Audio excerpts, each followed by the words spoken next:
Alrighty. Let me get all comfortable. Let me get out. Yeah, no problem. Oh my gosh. This is sick. Here we go. Max Thomas's first podcast. I'm glad you like it. Hey, this is sick. Yeah. Like, oh my gosh. Like, I normally intro, but we're rolling. oh, we are? We're good to go. Let's get it, man. So, Let's hello go. everybody. Welcome back to another episode. My name is Chris, and welcome back to my sports podcast. Today we have Max here for us, or How's with it us. going? Yes, yes. And I got a little intro for you. Go ahead. For today's guest, we have a former quarterback from Cypress Creek and Freedom High School. Yes, sir. He converted from quarterback to wide receiver and just completed his first season as wide receiver from Central Methodist University. That's correct. That's right. Max Thomas. Yes. Let's go. You got it. Let's go. All right. So thank you for coming on the podcast. Of course. Is this your first podcast? Like mainly. So my friend has a podcast, Beers and Buckets. Okay. And he just talks about college basketball. Big college basketball fan. Okay. So he asked me to come on, and I was like, oh, I don't know anything about college basketball. Yeah. So I had to learn on the fly. And it was cool, but like never like this. Okay. Yeah. The college basketball, was that in person? No, it was actually Virtual? virtual. Yeah. He like FaceTimed me and like he had it on, and Okay. I was talking to his friend. It was pretty cool. It was sick. They were like Nice. knowing all the stats, and I'm like, I gotta get to know about all this, because they do one and dones in college basketball. Yeah. You know what I mean? Yeah, So yeah. like it's not like college football where you go like 2 years and then league. So they're like, oh, this guy, and I'm like, yeah, I don't know who this is, but that's cool. You know what I mean? Yeah. So on my podcast, I always like to interview like athletes that either played or are currently playing. You're good. And then another one that I like to do, like for topics, is like talk about football. Yeah. So we're gonna do 2-in-1. Oh, come That's on what now. we're gonna do here. Let's go. I normally start off with NFL Wordle. I forgot my laptop over there. Let me see if I can do it on my phone real quick. You know what Wordle is? No, what, like, is it like a word game? So, kind of, yes. So, what it is New York Times has this thing called Wordle, and every day there's a new word. The word is only 5 letters long, and you have 6 attempts to guess that word. Okay. So, with NFL, it's just you have like 8 attempts to guess an NFL player currently in the NFL. Okay. Okay. So, I'll show you what it looks like. So we start off with no guesses, no hints, no nothing. Yeah. So give me a current NFL player, and I'll input it into here. Jamar Chase. All right, Jamar Chase. All right, so Jamar Chase. Why is it not popping up? Did I spell Jamar wrong? I think I did. Chase. Jamar. There we go. There was an apostrophe. Okay. So then it gives us like little hints. So he plays in the ASC. He does not play wide receiver, but he is 6 foot tall. Okay. Can you see? Yeah. Okay. Let me bring it a little closer. And then he's older than 24 years old. And then his jersey number is higher than 1. Higher than 1. Okay. Oh, plays in the NFC, AFC. But not in the AFC North. He is a wide receiver or not? He's not a wide receiver. Not a wide receiver. So we can do quarterback, running back, tight end. Oh, man. But we have 8 guesses. Okay. Read that up. All right. So do I have to guess it now? Or Yeah. Well, yeah. Oh, okay. Why he's not a wide receiver? Man, the Bengals. I should have picked the Patriots. That's my team. We can pick the Patriots because they're the AFC East. And this is the AFC North, and they're not in the AFC North. Okay. So you can pick Drake May if you want. Yeah, really, Drake May. All right. Put it in. Let's Put do Drake it. May in. Let's see. Drake. And is he 24? Oh, no, he's not. Nah. Okay. Yeah. Okay, so it's not the AFC East, Okay. and they're not quarterback. Okay. So it's probably a running back. Probably running back. So we can do AFC South. We can do Travis Etienne. We could do Joe Mixon. JK? J.K. Dobbins. Yeah, that's the AFC West. Yeah. Okay. J.K. JK. Shout out to him coming back. Okay, so they're in the AFC West. All right. They don't play for the Chargers, Okay. but they are a running back. Ooh. They're in the West. Okay. Yeah. Ooh. So we got Chiefs, Broncos, and Let's go Isaiah Pacheco. Isaiah Pacheco. The Dominican himself. That's right. The man. Let's see. Isaiah Pacheco. Okay, it's not Isaiah Pacheco, and they don't play for Kansas City. Ooh. Okay. So we have the Broncos and the Raiders. Raiders. Okay. Who's the Raiders running back? Ooh. Man, oh man, oh man. Hang on. I know the Broncos. Is it? So sorry. I don't know. Me either. Jamal Williams, baby. Or, Is he on there? I think that's the running back. I don't know the Broncos or the Raiders, because the Raiders it used to be Josh Jacobs, but now he's with Green Bay. Yeah. So who is their running back? Dude, I forget. Ooh. You know what? I'm just gonna input Bo Nix because he plays for The Broncos. The Broncos. Okay. Yeah. So he does play for the Broncos. All right. So it is whoever the Broncos running back is. Okay. The last Broncos running back I can remember is Jamal Williams. Jamal Williams. And then like Philip Lindsay. Yeah. Philip Lindsay. Years ago. Yeah. I don't know. Oh, my friend Anthony is watching this and he's a Broncos fan. He's probably like screaming. Ooh, yeah. Sorry, Broncos Nation, right? Let's ride. Is that Broncos country? Let's ride. That's what it is. Damn. We could just put in Jamal Williams and see what happens. That'd be crazy if it's right. Oh no, he plays for the Saints. The Saints now. Okay. Damn. I don't. We can give up, to be honest. Yeah, I tap. I'm sorry. Yeah. I tap. I don't know. I give up. That's a sick game, though. I'm like, it is. Man, what? Let me just type in another one. There we go, and then one more, and then it'll reveal the answer for us. It was Michael Burton. Sorry, Mike. I don't know who. Let me look him up real quick. Michael Burton. Is he like a? Oh, he's a fullback. That's what it. Thank you, Wordle. Giving us a fullback. Not a running back, a fullback. He's a fullback. He just got to the Broncos this year. He has, in his NFL career, which spans 10 years, he has 76 rushing yards. So, but he is a fullback. Hey, he's in the league. Fullbacks are people too. Exactly. He won the Super Bowl with the Chiefs last year. Oh, so he has a ring too. So he's got a ring. That's wild. I didn't even know that. Well, shout out to him, man. Shout out to him, yeah. Are you kidding me? Hey, way to go. Michael Burton. To go. Shout out. So now let's kick it off.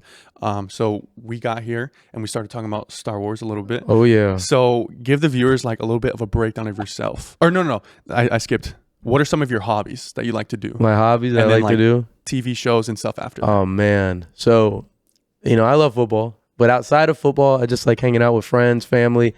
Big movie guy. Okay. Like I will sit down. If I'm bored, I'll be like, all right, what's on Netflix? Yeah. Oh, what's on HBO Max? And I'll just look, okay, who's this actor? Well, I don't know if I've seen this one. So pick out different movies. Like I'll get down to movies. If people are like, what are you doing? I'm going to watch a movie. Yeah. But I also like to go have a good time with like friends. So if they go out somewhere, I like to go out with them, hang out with them. Yep. Have a good time, you know what I mean? Nice. That's pretty much it, man. Different TV shows. I don't really watch TV shows as much. Like I'm on Squid Game season 2 now, which that's like kind of sick. I'm like, oh shoot, I forgot about this whole show. Yeah. But yeah, I mean, I think the last TV show that I watched, like binge through, was definitely like Game of Thrones. Like I've done that like 4 or 5 times. Okay. Yeah. Damn. Okay. Yeah, I would say I'm more of a TV show guy. But I still love like movies, and recently I've been trying to watch a lot more like war-related movies. Yeah. Like I just watched Fury. Oh, great movie! So for the first time, I had seen it bits and pieces, but I never actually watched it. So I watched that. I've seen Zero Dark 30, but I want to watch it again. Yeah. And then there's one. It's called 13 Hours with John Krasinski. Oh, great movie! Yeah, that movie. That was really good. And then there's just a bunch that I want to watch. But do you watch The Office? Oh, of course. Okay. What? Come on. Right. Michael Scott. Yeah. Come on. Dwight. Yeah. I love The Office. The Office, that's like my go-to show. Like last year, I watched it through 3 times. I normally try and watch it through like once or twice. What? Yeah, I love it. What? Yeah. I feel like I'm like a super fan as well. Yeah. Okay. I lied. Okay. Sorry, Cameron. I lied. There is like a TV show that I could throw on and I'm like oblivious to it would have to be The Office, Parks and Rec, or New Girl. Like somebody put me on the New Girl.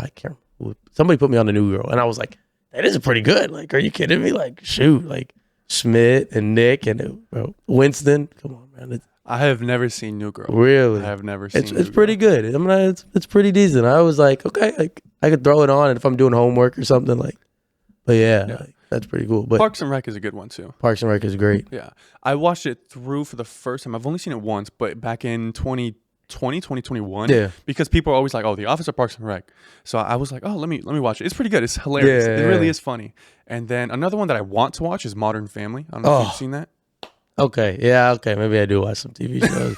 Maybe I do. Modern Family's great. That's a great show. That's a great show. I see like a bunch of like edits of the white dad or whatever his name is. Oh, Phil, yeah, Phil. Yeah, of him like on TikTok, and I'm like, bro, this guy looks insane. Like, he Dude, looks awesome. he's hilarious, Yeah, man. I'm like, okay, if I could be a dad like that, I'll, in the future, be like, yeah, man, he's hilarious. Yeah. Hilarious. So what are your, I don't want to say top movies of all time because that's hard. You really got to sit down and get that list. I got What that. are your, I say like your just your favorite movies to watch. Ooh, Give me man, like five. favorite, Yeah. like 5. Mhm. I'll give you top 3. I have my top 3. I Go can for it. boom it. So, Christopher Nolan, Dark Knight, Okay. great. I mean, Batman, awesome. Yep. Heath Ledger, no one could beat his Joker. Great Joker. Agreed. Then we're gonna go Gladiator with Russell Crowe. And Denzel. No, not the new one, the first one. Oh, okay. Yeah, with Joaquin Phoenix, I think. Okay. But that one, I always liked it because that was like my first I think Roman war movie I've seen, Gotcha. and his name was Maximus. I was like, oh, my name's Max. This is sick. Okay. My dad would show me it, and I'm like, yo, let's watch Gladiator. Uh-huh. Then to finish it off would have to be Troy with Brad Pitt. Troy? I've never seen that. Bro, dude, it's about Achilles, and I like all the Greek mythology. I know what you're talking about. Yeah. Okay. That's interesting. Okay. Those are my top 3. But then if you want me to add any movie I could watch, just on through, would have to be go with the Spider-Man's trilogy. Okay. The first one, Toby's. Okay. and then Pirates of the Caribbean. The first 3 Ooh. I can watch anytime. Johnny Depp went crazy. It does not matter. I'm like, oh, Captain Jack Sparrow. It doesn't get better than that. Those are good movies. We grew up watching those. Yeah. Yeah, I forgot about them. Wow, that's a good movies. That's a good list right there. I like that. I would definitely have to go with the Toby movies. I watched them at least each of them 5-6 times a year.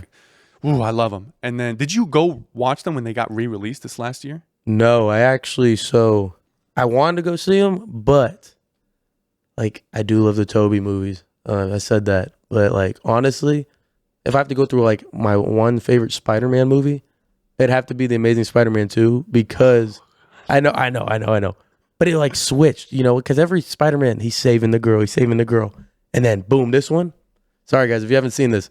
Yeah, when he couldn't get Gwen Stacy, I was like, that's fair enough. this is different. That's a fair point. This is different. That's a fair point. So, yeah, man. That's a fair But point. I'll always love Toby. Okay. Shout out to him.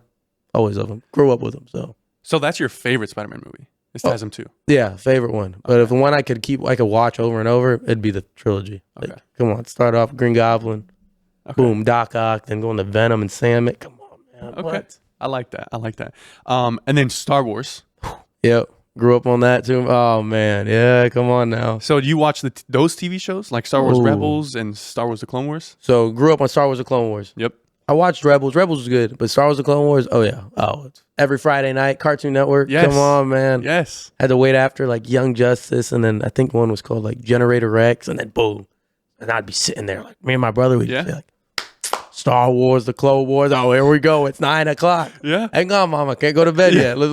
Yeah, man. Yeah. For me, I would watch it Saturday morning because they would rerun it on Saturday morning. Yeah. So Cartoon Network, I would sit down and watch it. Yeah. That's I know that. That's Come on great. now. So do you? This is kind of like a controversy. Do you consider the sequels canon Star Wars?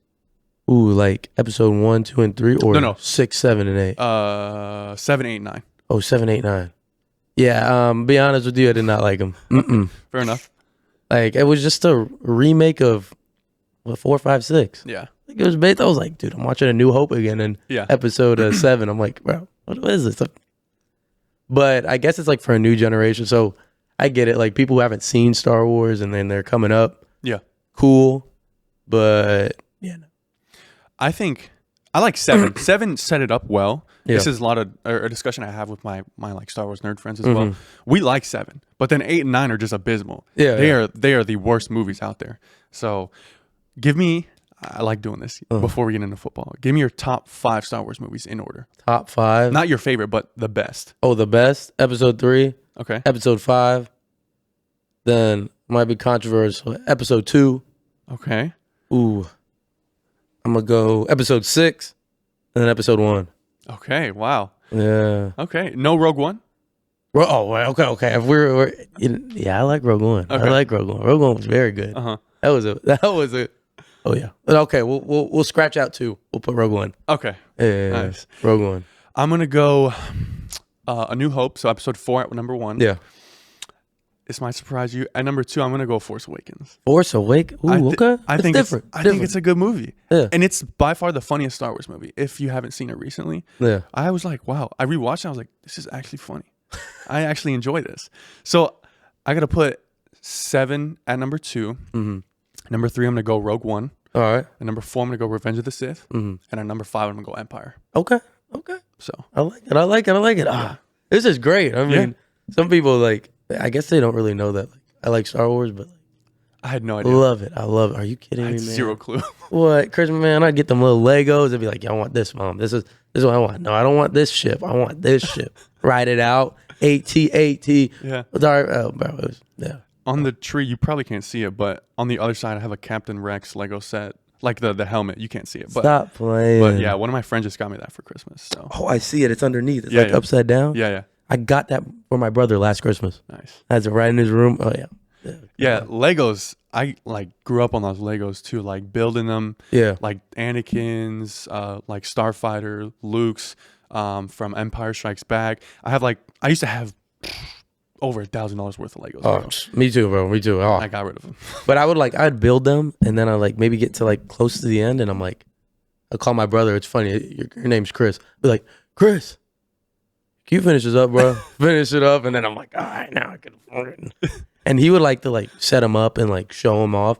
Man, I didn't care. Like if I was playing as a kid, I'd knock it over and break it and be like, yo, Chris, can you help me rebuild this thing again? Like, yeah. So, yeah, man. So that's awesome. Man, I'm still getting used to this mic. For real? The mic.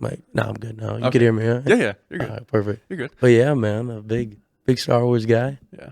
Love it. My dad is the reason why I'm into Star Wars, because he loved Star Wars growing up as a kid. Yeah. And actually, I saw Revenge of the Sith in theaters when it came out when I was 5. My dad took me. That's a go-to dad. Yeah, right? What? So I grew up on that. And then my brother, up until right before they revived Star Wars The Clone Wars Season 7 in 2019, my brother wasn't really into Star Wars as much. Mm-hmm. I call him Jay. I was like, Jay, you got to watch. Yeah. I was like, Jay, come on. And then he finally started rewatching it. And then he like binged everything. And now he loves Star Wars just as much as I do. I'm telling you, it's like, it's different. It's just George Lucas, the mind of George Lucas. Thank God for George Lucas. Yeah. Because if, he never thought about this and then people just helped him run with it, we wouldn't be here today. Yeah. He has Ahsoka's lightsabers. He bought them. You know Star Wars Theory? I think, no. Okay. Maybe. He's like a YouTuber. He's like, I think he's got like a bald head. He's pretty buff. But anyways, he makes Star Wars content. But my brother bought some of his like lightsabers online, and they're like really pristine quality. And then he has Fives' helmet. Mm-hmm. That got 3D printed. He bought it like off someone. And then he just got Rex's helmet. And then he has another helmet. It's I think the 322nd from when Ahsoka came back in Star Wars: The Clone Wars. Anyways, but he's got a lot of merch. Yeah. He's got a lot of merch. What? So. That's sick. Come on. I love Star Wars so much. Hey, it's a great show, man. Yeah. It really brings different people. That's what I like about like movies and music. It really brings like different people. Like, because if you got one thing like you like sports, you could bring some certain people together. Exactly. But then if you could tap in with like different music, different movies, brings a whole other group, and they're like, oh, we could talk about this, and just be like, so like, how was work? Yeah. Or you catch the game last night? You know what I mean? Like, exactly. So that's what. Thank God for George Lucas, man. Yeah. And I feel like Star Wars is so, in my opinion, Star Wars is like the most popular like franchise or films of all time because it's generational. Like my dad watched it like in the 70s, and then I watched it in the early 2000s, and then now we have another generation with the sequels. So it's like it spans, what is that, 60 years? No, almost? It is really like so, it's doom. So it's great. It's crazy. Like, yeah. But all right, we can touch back on that later. Oh, if of course. So let's get into now you and like your football journey and all that stuff. So give the viewers a quick breakdown of yourself, like where you grew up, where you went to high school, where you went to college, and then kind of where you are now. Like very brief, and then we'll get into like everything else. Awesome. Yeah. So Cyprus, I went to Freedom first, left my senior year, went to Cyprus. Mm-hmm. Boom, played there, played quarterback. Went to a D3 in Illinois, Monmouth, Illinois. Played there, got into a little bit of trouble, left, went post-grad, played at like a JUCO down in Cocoa Beach. that's not there anymore, sadly. But shout out to Coach Ladd. Boom. Then walked on during COVID. Tried to walk on during COVID to Mississippi State. Didn't get on the team at that time, and I got to work for them. And then boom, boom, boom, this, that. Tried out in the spring.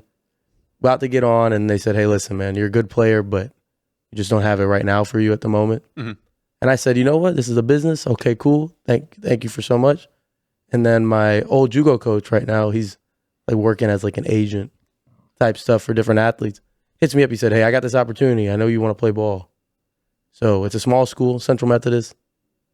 You know, it ain't the D1 where you were at, but," and I said, "Man, run it. You know, it's an opportunity." Yeah. So that's where I'm at now. Mm-hmm. And so I've had 2 ACL surgeries on both knees. Yeah, man, like, you know, I've gone through ups, downs. I was homeless for maybe about 3 months when I was at Mississippi State, which was crazy. Oh, wow. Shout out to, you know, Chapman, Gaines, and Andrew. I got to live on their couch and figure out how to pay the school because they evicted me out because I had no scholarships over there. Oh, shoot. So it was very like, you know, different times. Like I look back now at where I'm going in my journey, and it's like, wow, like, you know, you can't say it's not God. Yeah. Just being there. And so that's my football journey at the moment. So Okay. we're now Central Methodist. This is going to be my second year going to be here. So it's pretty cool. Perfect. Yeah, that was a perfect breakdown. It's Yeah. exactly what I wanted. So we'll start in high school. Yeah. So what went into the decision to transfer from Freedom to Cypress? Man. So there were some things were going on over there, and, you know, I'm not going to speak any bad name, any bad things done, but it was a decision to make that, you know, in my mind, I want to go play at the next level. Yeah. And I remember that there was a teacher that told me, he's like, "Hey, listen, you're here. Like, you're never going to play at the next level. Like, don't even, like, you should be worrying about your school and this and that." And I'm like, man, I'm going to prove you wrong. I'm going to show you. And so really I sat down with my mom and my dad, and we were like, "Hey, I think this is like the best, you know, decision to go through it." Yep. And so we prayed about it, and then the opportunity arose where, shout out, Coach Lowe hit me up and said, we didn't really hit me up, but players hit me up. And they were like, "Yo, come to Cypress." And, you know, I was like, you know what? I'm going to go over there, play. So I left, talked to the coaches at Freedom during the summer, said, "Hey, thank you so much for everything, but I'm leaving schools."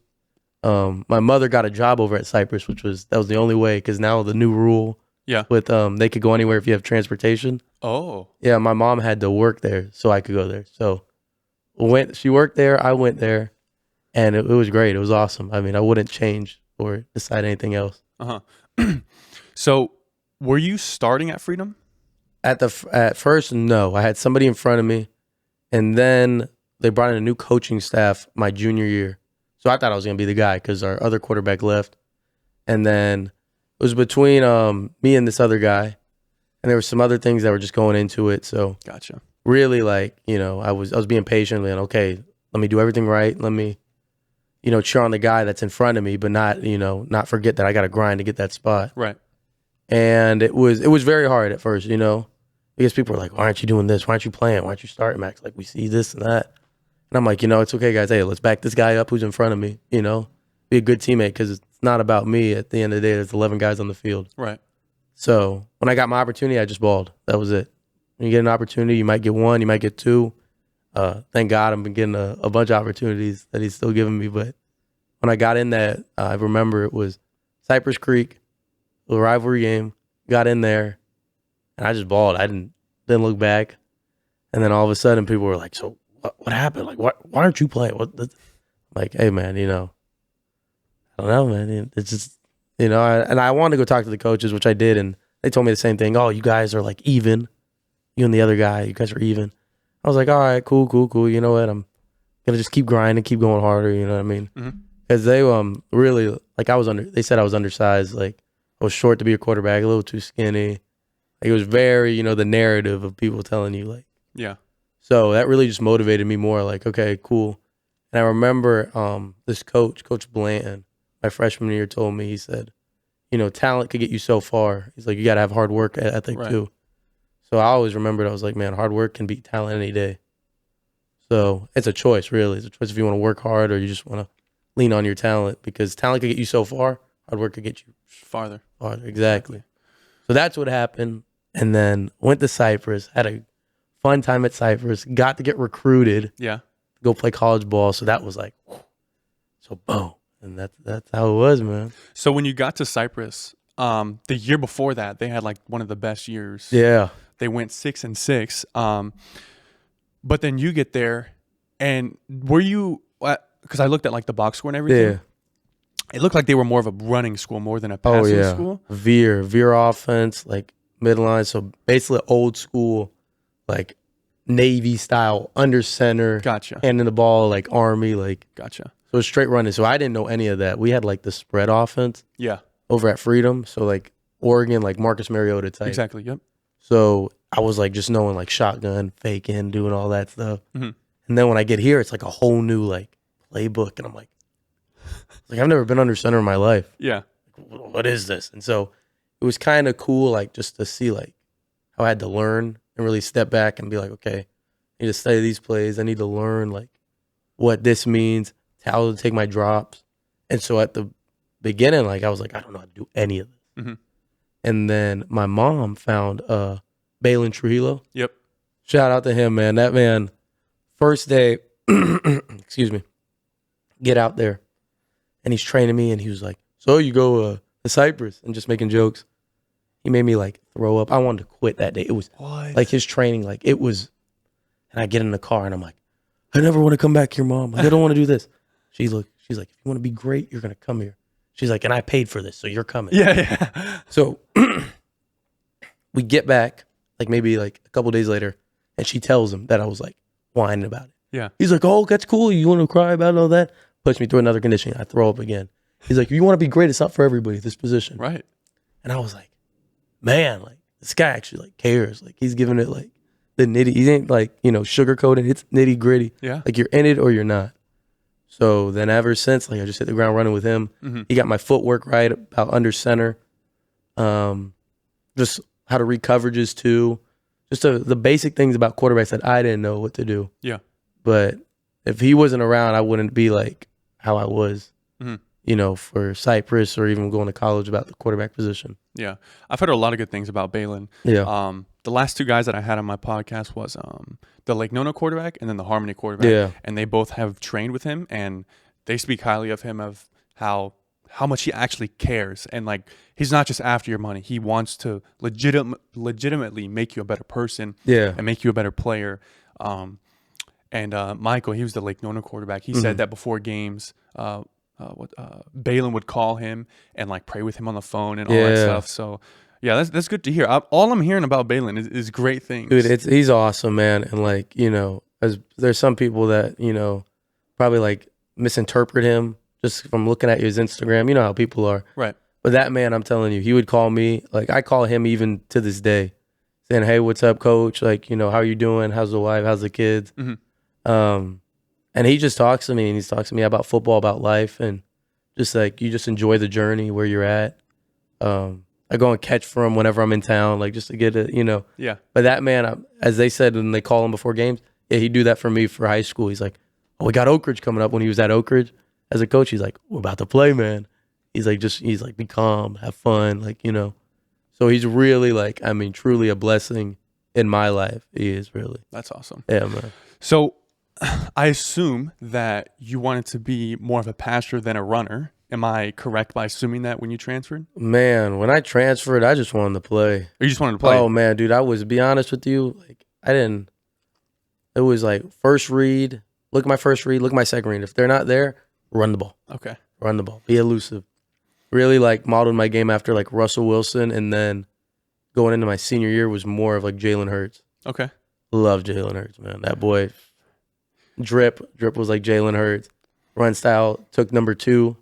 Like Jalen Hurts, bro. Yeah. So I know that's true because I was looking on your huddle and you have Jalen Hurts as your banner. Yeah, that's right. I saw that. I was like, is this Max? Yeah, man. So, one thing I noticed is your senior year, you were the second leading rusher on your team behind Sylvans. Yeah, there you go. There you go. Yeah. So he had 400 yards and 5 touchdowns, and you had 347 yards and 5 touchdowns. Wow, that's wild. So I was looking at, I'm like, because I saw some games you only had like 4 pass attempts, 7 pass attempts. I'm like, Okay, yeah, they must have run like some like Osceola type wing offense. Like, Yeah. so I was like, I gotta ask him about that. That's crazy. So your senior year, you transferring, working with Baylin, and then you spoke about recruiting earlier. Yeah. So how was that process of getting recruited and also getting that first offer? Man, it was so I don't even remember my first offer, but it was kind of different. Like I was just reaching out to schools and I didn't know where I wanted to go. Yeah. Like at first I was like, maybe I'll go walk on, and I was like, I didn't really believe in my ability to like walk on, and it was a lot of like hesitation, but like coaches would take us to like can't like little conferences where the coaches will be. Yeah. And they'd give their like Cards. cards and show the film and say who's interested. And so that's how really I found out about Monmouth. They were interested, and a couple other schools like Mount Union and a couple like NAIA schools. I can't remember really all of them, but the ones that stood out were Monmouth and Mount Union. And I was like, yeah, sick, like awesome. I got to talk to both of the coaches, and this one coach was like really like, just like, yeah, I'll play for this guy. This guy's like, I like him. Like a Dan Campbell. Yeah, he's like, man, okay, like let's run it, let's do that. And then I was like, man, but I like Mount Union. Like that's a powerhouse school, the Division III level. They know how to play ball. Coach is very, very awesome. Like I mean, very like people know who he is, and it's just a hard-nosed football team that wants to go out there, compete, and win. So I was like, man, I would love to be a part of both teams because they both win. And so I was conflicted, and I really like had to like, Mom always says, go and seek the Lord. Yeah. So I had to pray about it. And there's sometimes when you're praying, you're like, all right, God, like I don't even know where I'm going. Like, what is this? What, are you going to talk to me or anything? Yeah. And then finally, I'm at a church camp, and boom, I'm like, okay, I know where I'm going. I'm going to Monmouth. And this was over the summer. So I call the quarterback coach, and I like commit to him. And then that same week, he hits me up. He's like, hey, listen, man, like, I'm not going to be at the school no more. Damn. So I'm like, well, shoot, I already signed a letter of intent. I already committed. I'm like, what do I do? I was like, you know what? Let's just run with it. I was like, trusting you, God, we're going to. Yeah. And so he's like, I'm so sorry, like, but I'm just not going to be here. I was like, very like, wow. You know what I mean? Like, it hits you. You're like, what do I do? This guy just recruited me, and he's the reason. And now there's a new guy coming in, and I got to prove myself. I had to prove I was going to have to prove myself anywhere I'd go. Yeah. But I'm like, man, like the guy that I really had a connection with, he's not going to be there. So it was very like, it was kind of difficult. And like, so yeah, man, that's how it was like at first. But whole recruiting process was cool. It was smooth. Like it was cool to get coaches like calling. Yeah. And like actually like, yo, we want you. Like here, you need to come take a visit. And so the main person that would always come and visit with me would be my mother. Yeah.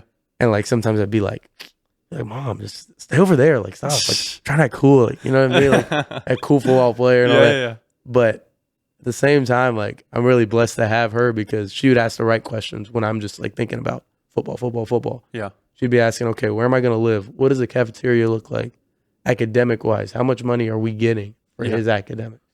How do we have to pay out of pocket? It was just like the more nitty gritty things that I think that nowadays people don't really look at and that they should. And it really opened my eyes to like seeing the questions when I started catching on. I'm like, okay, so she's asking this.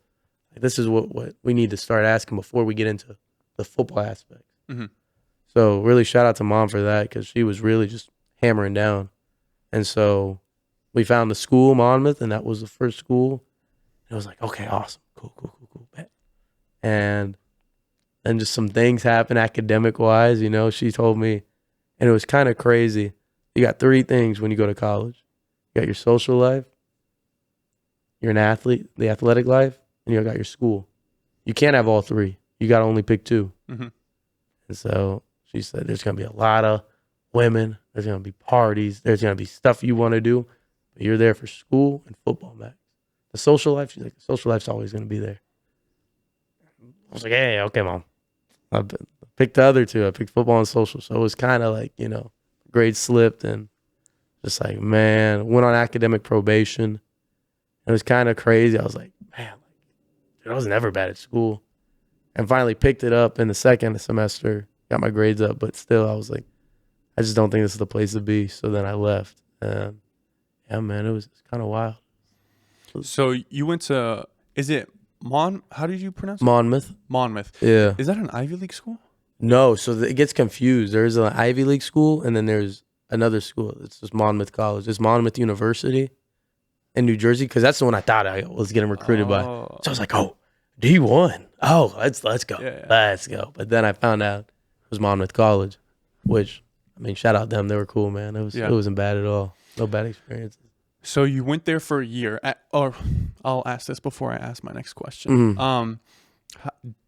Where's this one located that you went to? Illinois. Monmouth, Illinois. Okay. So how often did you come back and visit home? Was it often or no? Oh, man. Like, whenever I could have a chance. Okay. Like, if it was a break, hey, let's get a flight. If it wasn't a break, hey, can I come home? Yeah. Like, it was different, you know? Like, Illinois and that weather, and then with the Florida boy. Cold weather, man. Man. Cold weather was not. I had my first snow game there. I was standing on the sideline shivering. Are you kidding? I was like, yo, bro, I don't know how these people do it out here, man. Uh-huh. But, I'd try to, like, go home a lot, and, like, I got homesick. It was natural, but, it was different. Very, very had to, switch, like, the narratives and all that, and figure out how I could just, not be homesick. But it was hard. Mm-hmm. So, post-COVID, that's like when I first met you, when we were playing at Fortune. You were talking about, like, all these schools you were trying to go to, and then I guess eventually you landed on Central Methodist. Is that correct? So post-COVID, that's after COVID, right? Yeah, like 2021-ish. Yeah, so, man. So, yeah, after that, like, I didn't know where I was going. Like, at first, like, I was, Baylin was helping me out a little bit. My other coach was helping me out. Mm-hmm. I was reaching out to schools, and it was just, like, hard because, that COVID year, man, you have it. So we had other guys, like, staying in fifth years, and it was just so different. I'm like, dude, I don't know where I'm going. Like, let me keep grinding it out. Yeah. There were some opportunities that, like, were going to present itself but never happened. And I was like, okay, God, like, what do you want me to do? I was like, Lord, if you want me to keep playing football, you're going to provide a way. Like, any opportunity that comes up. And it's funny because she's like my aunt, works over at Duke University. Okay. And so we're talking to her. We just went to go visit my aunt in North Carolina, and it's her brother's sister.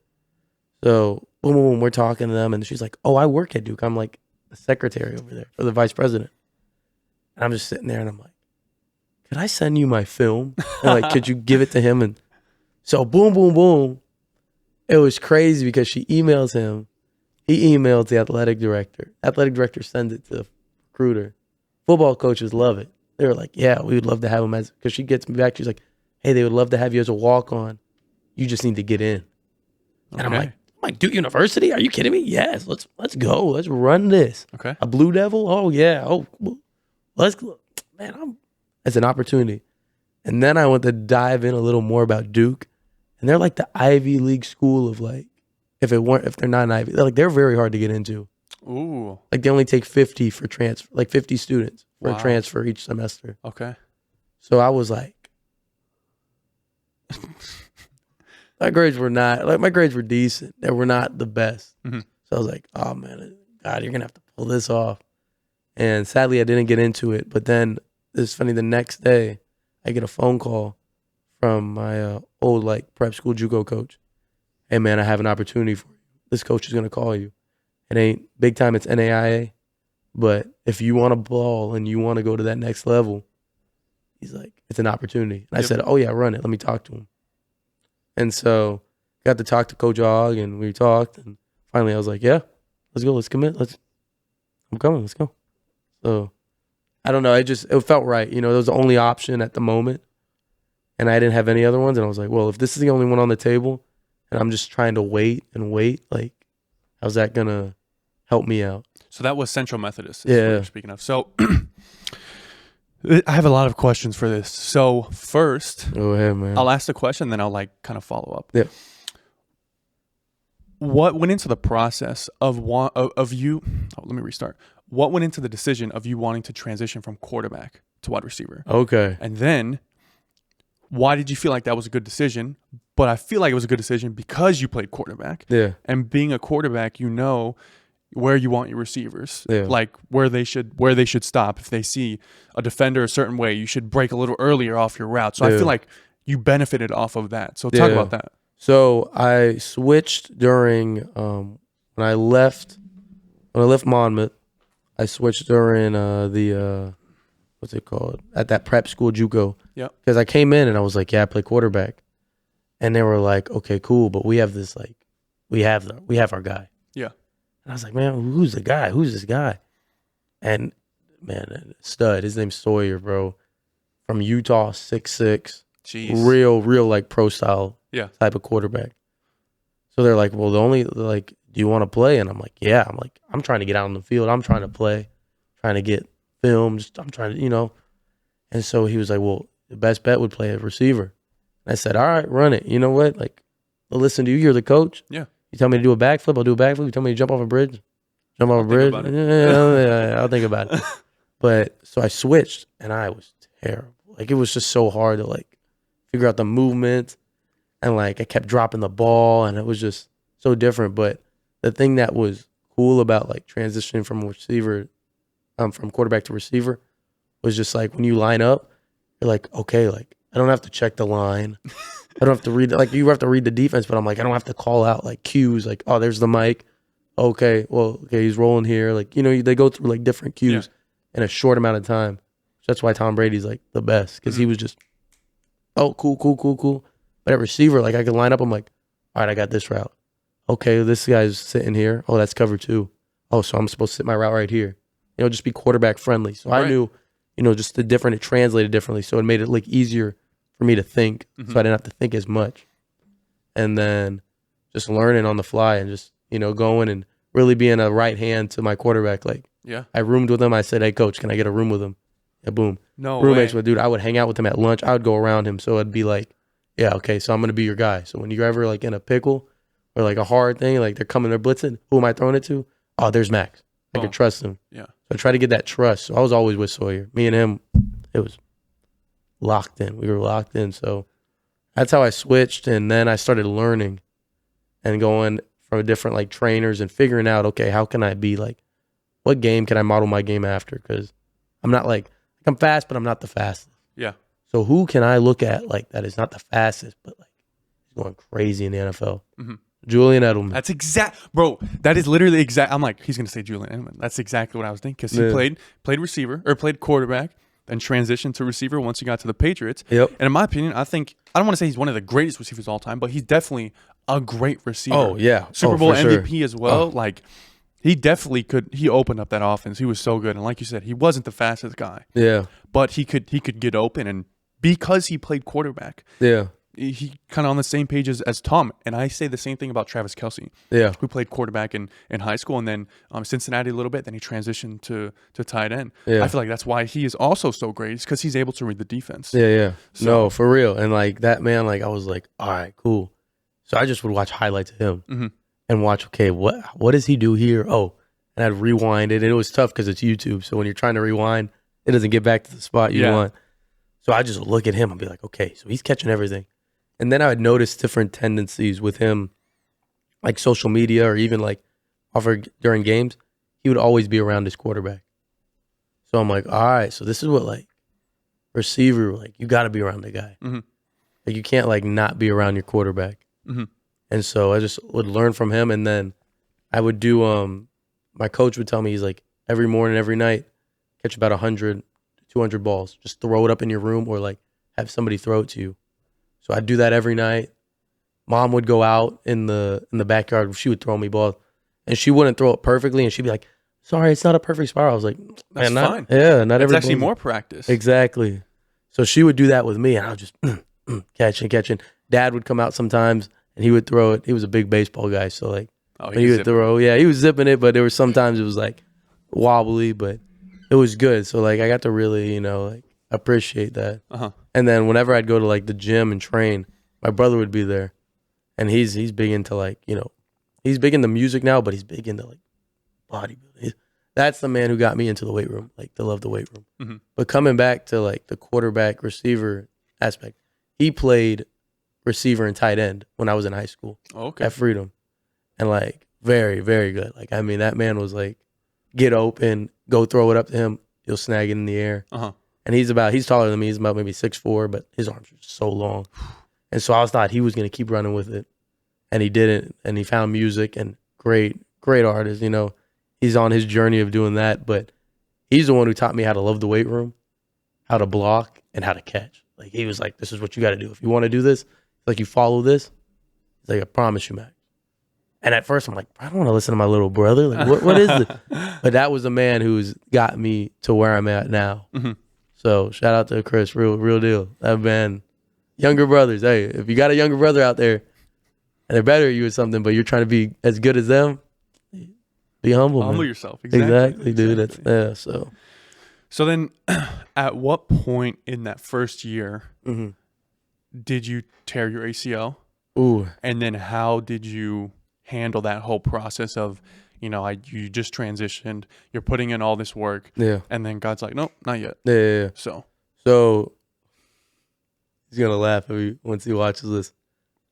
It was before COVID, I think, or I don't really remember. It was in December. It was at Baylin's camp, and I'm running with the receivers, just doing drills, and they wanted to do one-on-ones. So a guy lines up on me, high schooler, and I'm like, you know, second year in like school, college. They're like, yo, let's run it. I gave in. I'm like, all right, bet. We'll run it. So I'm running, and I hit a post route, and I try to jump for the ball. Ball's overthrown. Kid gets tangled up in my legs, and I land. I hear a pop. And I was like, oh my gosh, my knee. And I was freaking out. And I got up, and I was like, okay, we're good. And I'm walking towards my car right after. And I knew I tore something. It was in so much pain. I couldn't but I was trying not, I was like, nah, don't cry in front of the kids, you know, it'd be tough. But oh yeah, man. One-on-ones. It was just a little freak accident. It wasn't, the kid didn't mean to do anything, but got under my leg, snapped it, boom. I get home. I tore something, Mom. My knee hurts. It's crazy. I was just bawling my eyes out. I was like, I knew I should have went to this camp. What am I doing? I should have ran one-on-ones. And so then we go, and the doctor confirms it. He's like, yeah, your ACL's gone. And I was like, you're chalk. You sure? Like, you know, it ain't like a celery, like something wrong with it. He's like, no, it's gone. I said, all right. Cool. So then I sat there, and I was like, yo, why is this happening to me? And then I realized I was going back to Baylin, because Baylin tore both of his ACLs in both legs. And he said the hardest thing to overcome is the rehab process. Yeah. He's like, but once you get over that hump, once you get through that, he's like, you can overcome anything. And I was like, okay, bet. So let's run with this rehab process. We're going to do that. Or get through it, you know? And so went to rehab maybe 3 or 4 times a week and just going hard at it. I was telling him, I was like, yeah, I'm trying to play college, and then I'm trying to go play pro. Yeah. And the lady sat me down. She's like, well, if you want this bad enough, it's about your pace and how bad you want it. He's like, some people come in and go for 2 days a week.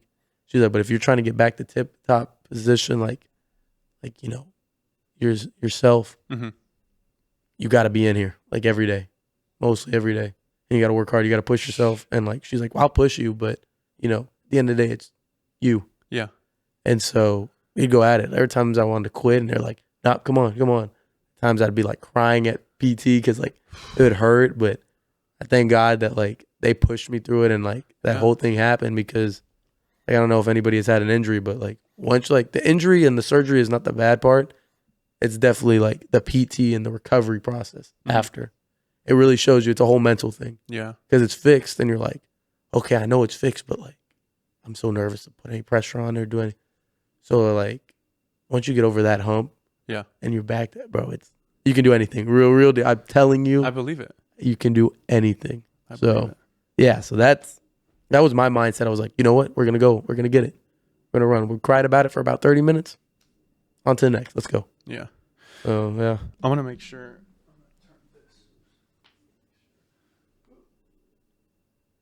There we go. Okay. Because I like to look at it and make sure it's still recording. Yeah, no, you're good. I get paranoid. Yeah, no, I feel that. It's all good.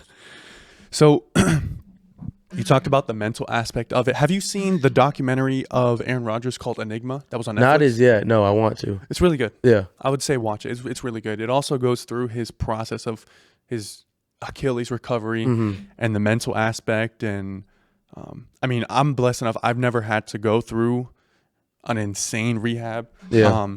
I will say I have a herniated disc in my lower back.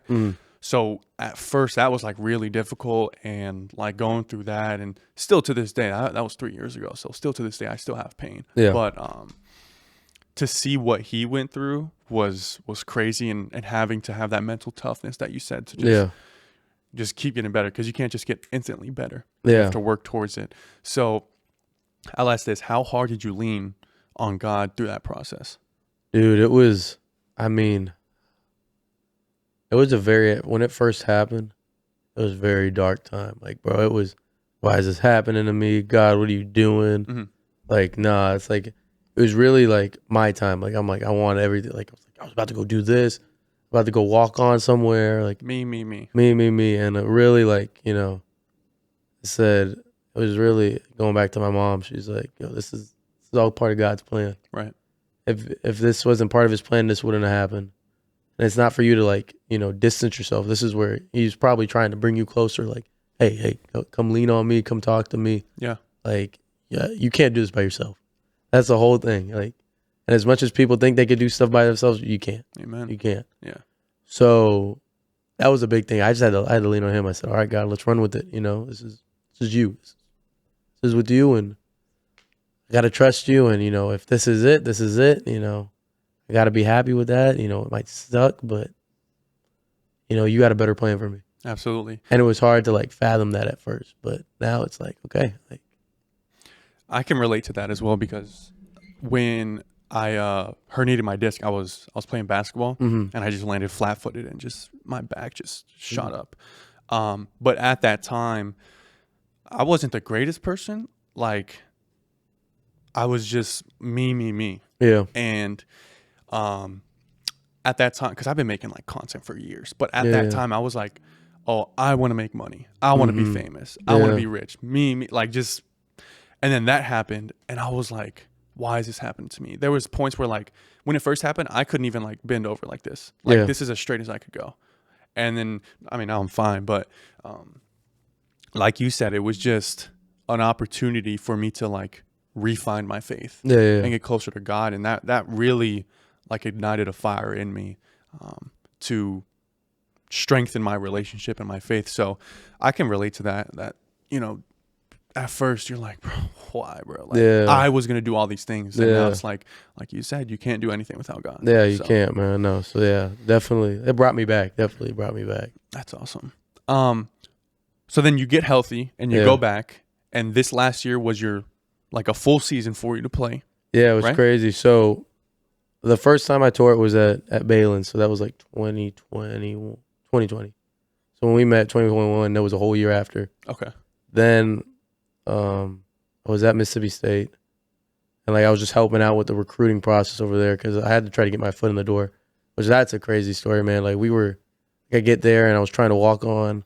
They're like, we're not taking no more walk-ons because of the fifth-year seniors and the COVID. So I'd go there like maybe like a couple days like during the first week and be like, hey, is there any opportunities? Finally, I see something from this guy named Denton Jones saying, hey, we need an opportunity for like a recruiting intern. I said, man, screw it. So I get there, they had to interview me, and I was so straight up with them. I said, listen, I'll give you guys 100%, 110%. Like I'll do this. I'm going to give you my all. I was like, but I'm trying to walk on too. Right. And like, I'm not trying to use y'all. Like you're going to, like, you know, I'm going to do everything in my power that if you tell me to go do this, I'm going to do it. I'm going to do it with excellence. But I want to let you know also, this is a foot in the door so I could, you know, try to walk on, and if it works, it works. Right. So that was a great experience. I got to meet 3 guys that will be in my wedding till this day. They really like helped me out. That's awesome. Chapman, Gaines, and Andrew.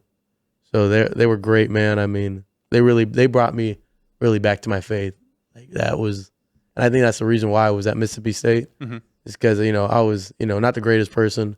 I'd go by the world, and like it's tough, you know, because we're human. So we always mess up. We're not perfect. You're right.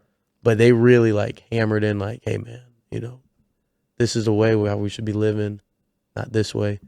And they still check on me till this day. One just got married, other two just got engaged. Nice. So it's a big, but I think the real deal that I was at Mississippi State was to meet them and really just, have strong bond and like get back into that relationship with Christ. Mm-hmm. But yeah, man. So after that, I get to CMU. We're back to CMU. Mm-hmm. And we're in fall camp. And so this is like, it's been a minute, like, since I've been out, like maybe a year.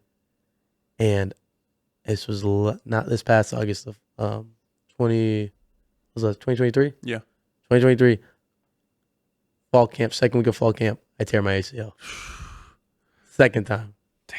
Other knee. Yep, other knee. So it's like, no. Not again. I was like, and I knew I tore it, by the way. But like right when it happened, it was during one-on-ones. I planned it wrong. And they were telling me, no, don't say that. I was like, nah, man, I tore it. I know the feeling, it's just when you know. And so that was like, at first I was like, here we go again. What are we doing, God? Mm-hmm. It's like, man. But I think if I didn't tear this one and then go through how I went through with this one, it wouldn't have been like, all right, this is easy. Let's go. Run it. Right. Like I had I was like, oh, this is your plan, God? Okay, cool. We do it again? That's fine. That's good. So, yes. So now we're going to like zooming back to now. It was my first season back from my ACL surgery from that team. Yep. And it was great. I mean, I had fun. Don't get me wrong. As much as I wish the season went a different way, I got to play football. I got to go out there. They put me in packages. It was cool. I was still stiff. I was still like leaning on my knee a little bit, like because I was nervous about the whole thing. But yeah, no, it was great, man. I wouldn't change it for the world. That's awesome. Yeah. So you're going back next year? I am going back for the spring.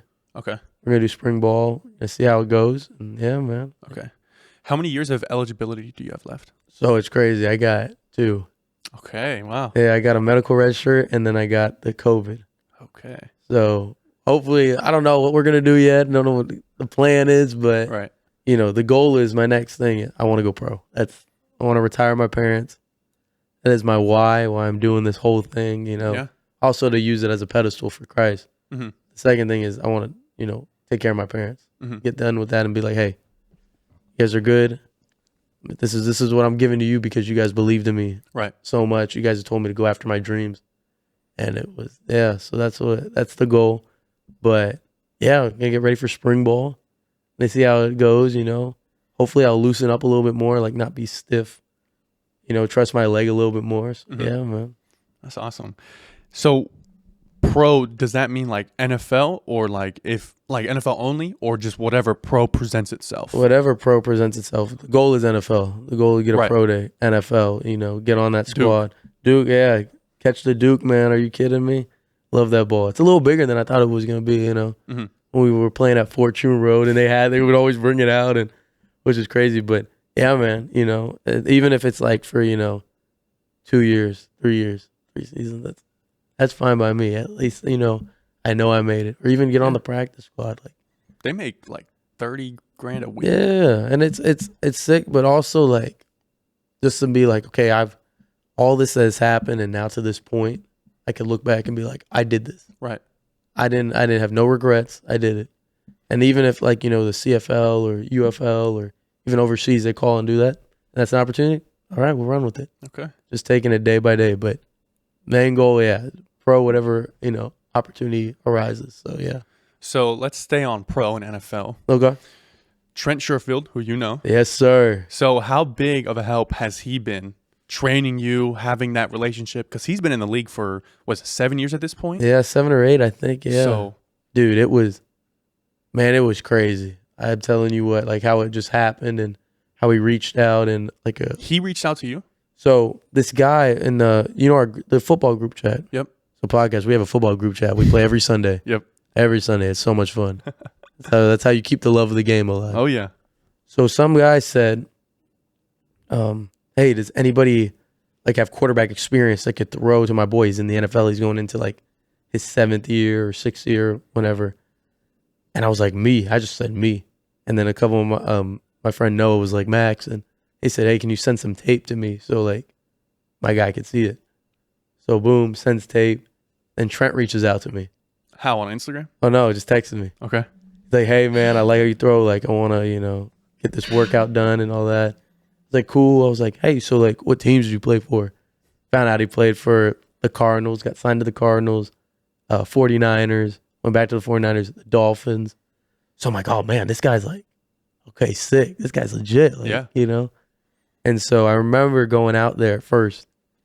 And it was crazy. I was nervous a little bit, just, NFL receiver, bro. Yeah, bro, I'm telling you. And we were just throwing, and he really was like, the first day I remember, we got done throwing. And he's like, all right, I got a condition now. I was like, can I condition with you? And I was like, man, Max, why'd you open your mouth and say that? You're going to throw up. And he was like, yeah, if you want. I was like, dude, I'm just trying to be as great. I'm trying to be in your position, like how you got there. He's like, all right, cool. And so that whole spring, we went through it, man. I'm telling you, 8 a.m. to like maybe 12. So we'd get field work in at 8, then go to like Crunch or somewhere to lift, get our lift in, and that's it. So we'd go Monday, Tuesday, Thursday, Friday. Wednesdays would be the rest days. And so at that time also, I was working at the Ritz. And so I was doing the job, and then I'd go work. After, like, I'd work out, go to work.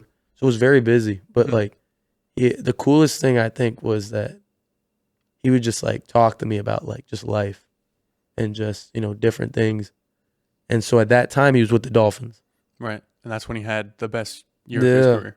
So with the Dolphins, he was playing with, like Tua. He's playing with Tyreek. Jalen, man. It was just like, that people were like, man, this Dolphin team is stacked. Like, he's playing with the best. Yeah. And I remember one day we're out there, and I guess something happened. I think they unsigned him. They let him go. Yeah, they didn't re-sign him.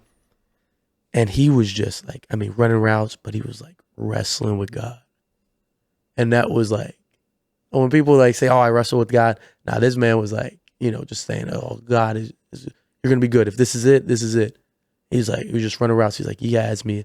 And he was just running around saying like, just, Lord, you got me. This is your plan, I live by you, and it was crazy. Like, I was like, dude, this guy is like, really like, his faith is more important. And like, he's not worried. Like, cause some people would be like, oh, I get unsigned, like, start worrying, like, dude, where am I going to go next? Like, the team going to pick me up? So, boom, when that happens, I'm like, dude, this guy's wrestling with God. That's crazy. This is sick.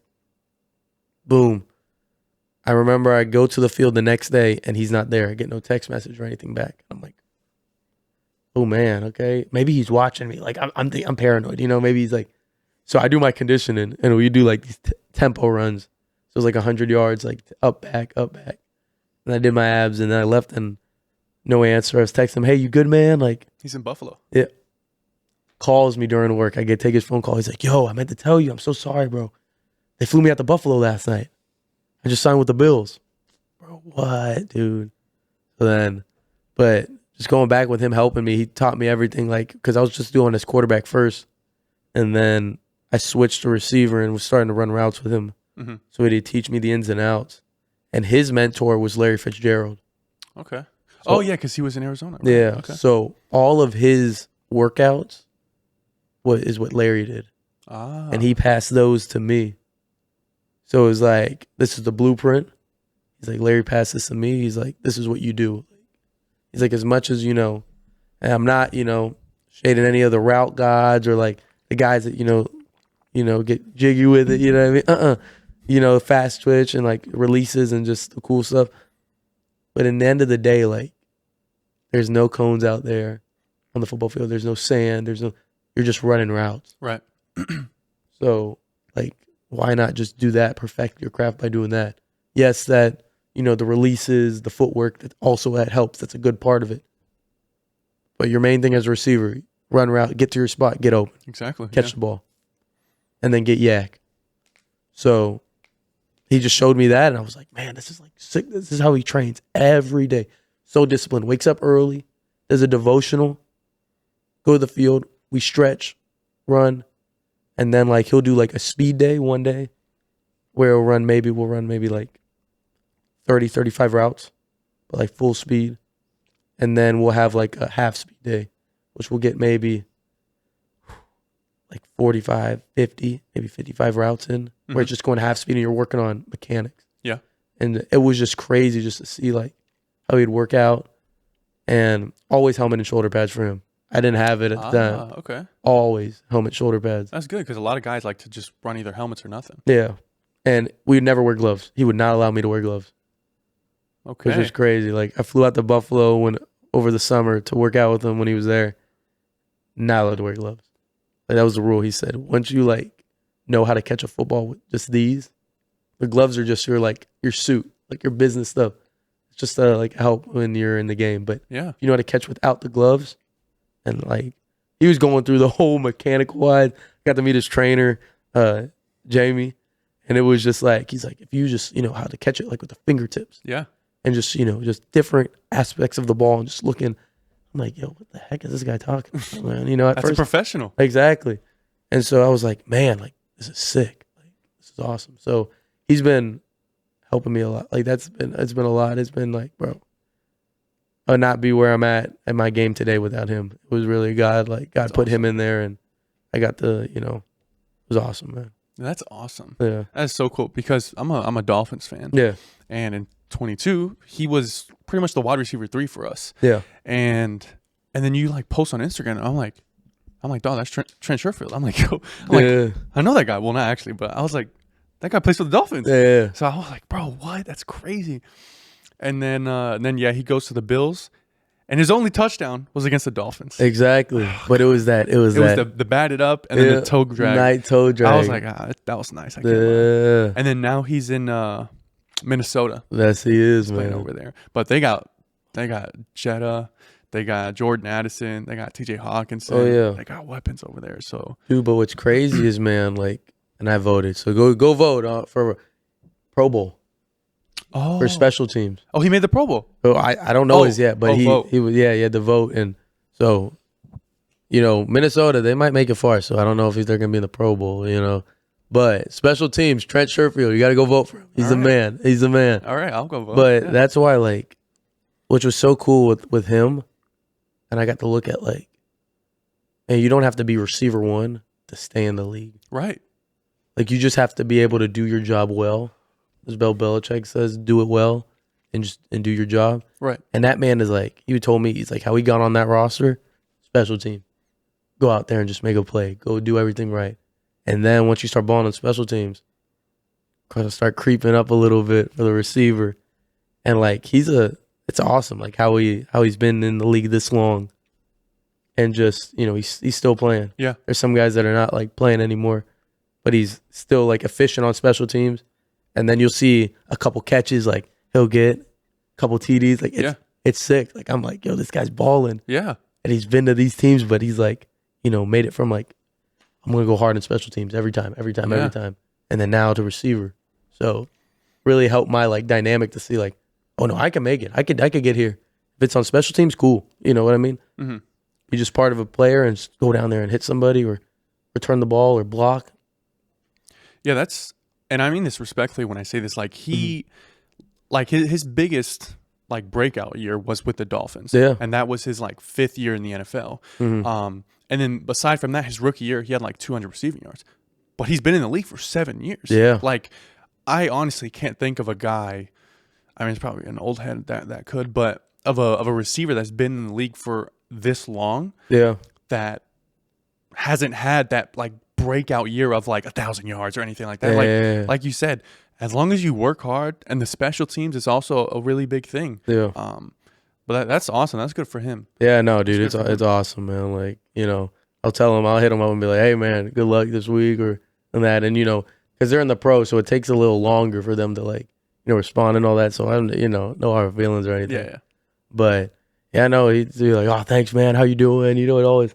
So it's awesome. But I think what definitely, like, his work ethic and, like, just how he keeps, Christ in the center of all of, like, what he does. I think that's why his like career has been flourishing, and shout out to him. He just had another kid, so awesome nice. For Trent, man. So that's awesome. But yeah, no, I mean, great guy.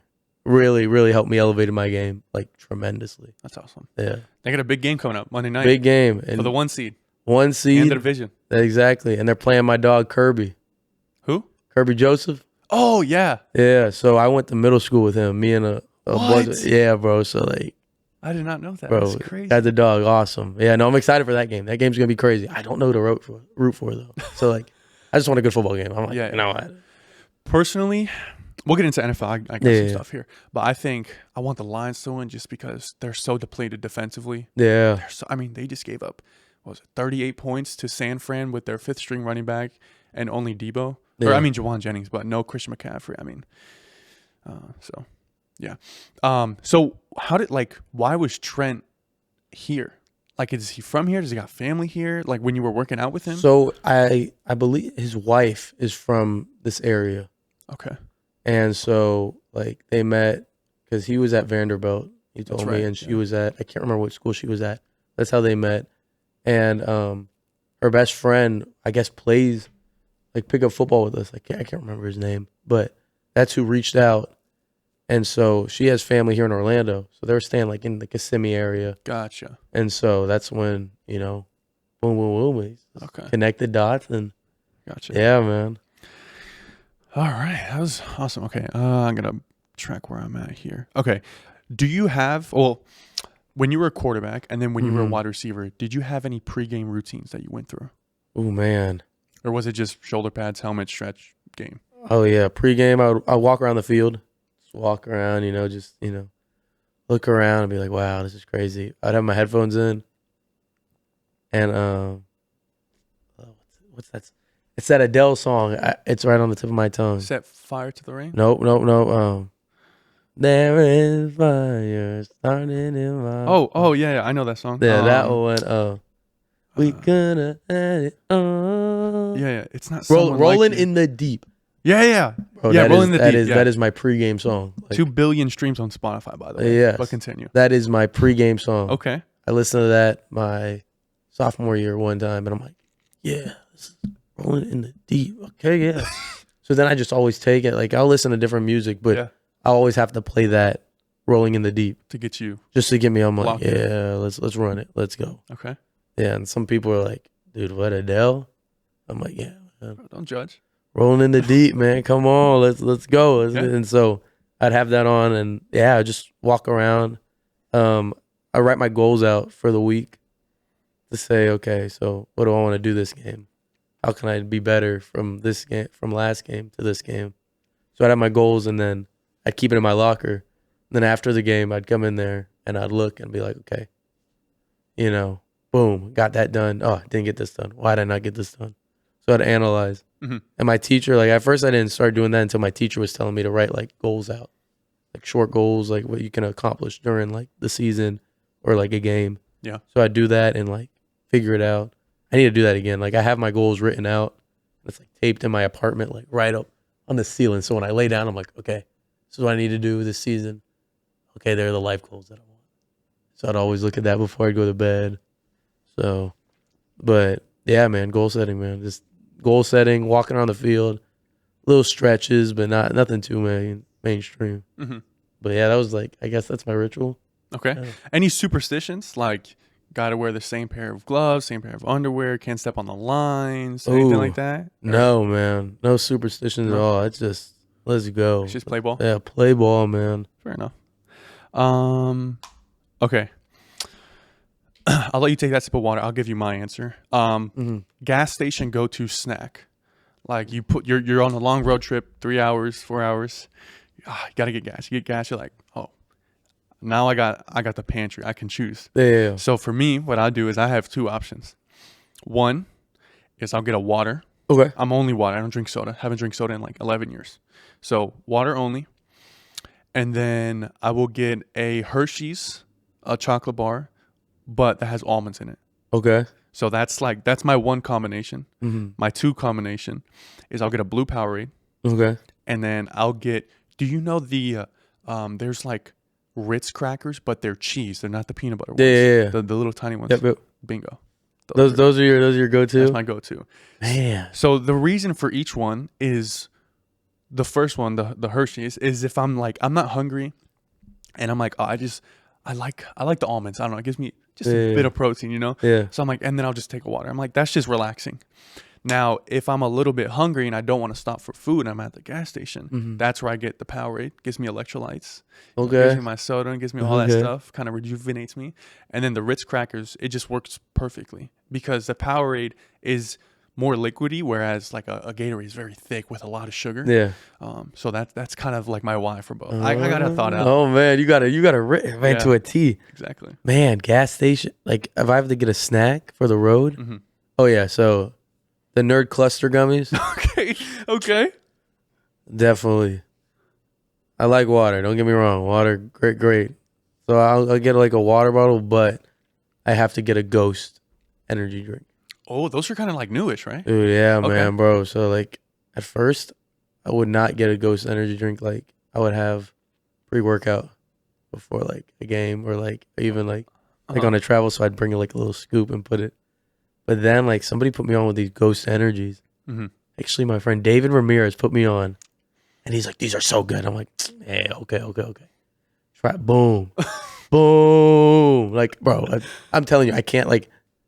Okay, that's a ritual. If we're going back to the rituals, I would have a Ghost energy in my locker every time before I go out to like walk the field. Specific flavor? Oh man, dude, or just any flavor. They would have this tropical flavor that's pretty good. The Sour Patch Kids, the blue ones always taste like a Sour Patch Kid. But the best one that's out right now is the Welch's Grape. Ooh. Dude, it tastes like communion. Like, dude, it's like you know how communion juice is? Like when they had like the little like communion when you take communion at church? Yeah.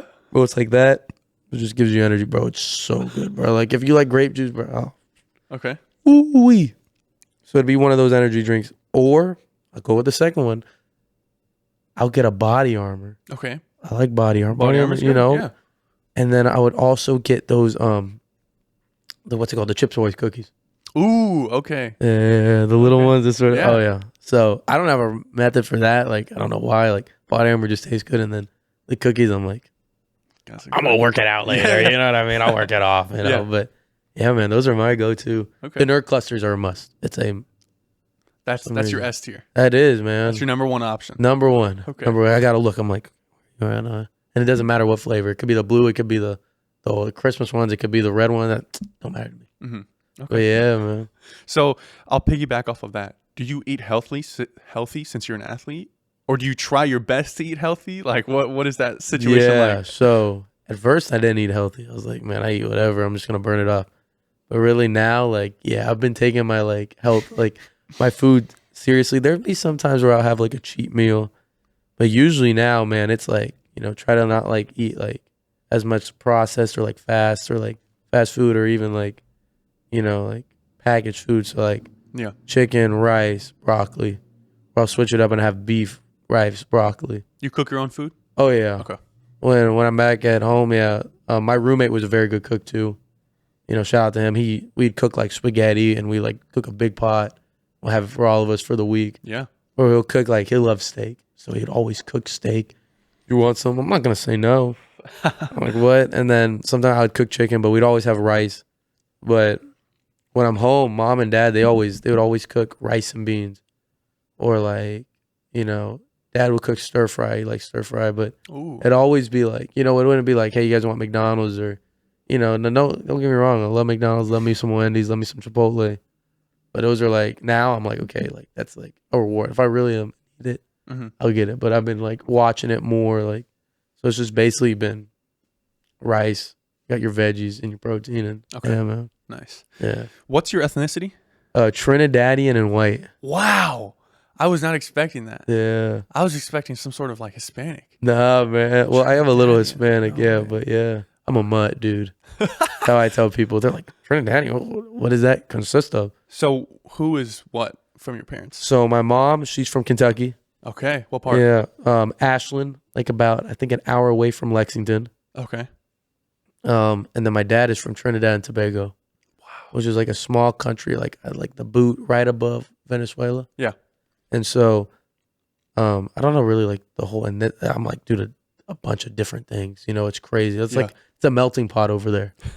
So like they just, you know, mix it in and then boom. Yeah. There you are, which is cool. But yeah, man, I can't remember who told me. They're like, yeah, just say you're a mutt. I'm a mutt, man. And that's how I'm mixed. You know, I have so many different, like, you know, like my grandfather, I think his dad, Chinese, and like, I think they have some Dutch. And I think grandma's side, some Venezuelan, some African. So it's just a whole. Wow. Then you had the white. It's just Wow. Yeah, that's a lot. and you just throw it out there, and you're like, "There's Max. There's Max. Like, let me cook it up." And I'm like, "All right, cool." You know, Trinidad. Like, haven't been there as yet. I want to go. Uh-huh. You know, that's one of the bucket lists to go with my dad. He could show me around, but yeah, man, that's the. Can you guess my ethnicity? Ooh, you're Hispanic, I am. and I think white. Correct. Yeah. So I'm gonna guess. Ooh. Ooh. I think I might have said it before, but that was Yeah, like 2 years ago. maybe. I'm thinking Cuban Okay. and white. Okay. So I am white. There's no secret. I am white. Or American, whatever you prefer. Yeah. And then Colombian. Colombian. It started with the C. I was like, it's not Puerto Rican. Like, No. there's you could tell a little. There's some subtle things you could tell. Colombian. Okay. Yeah. Oh, that's what's up. And my dad, his mom lives in Louisville. Yeah. So that's why I asked. Like, you are the only person that said it right. Exactly. Louisville. Yeah. Everybody, Louisville. You're going to Louisville? Like, no, it's Louisville. It's Louisville.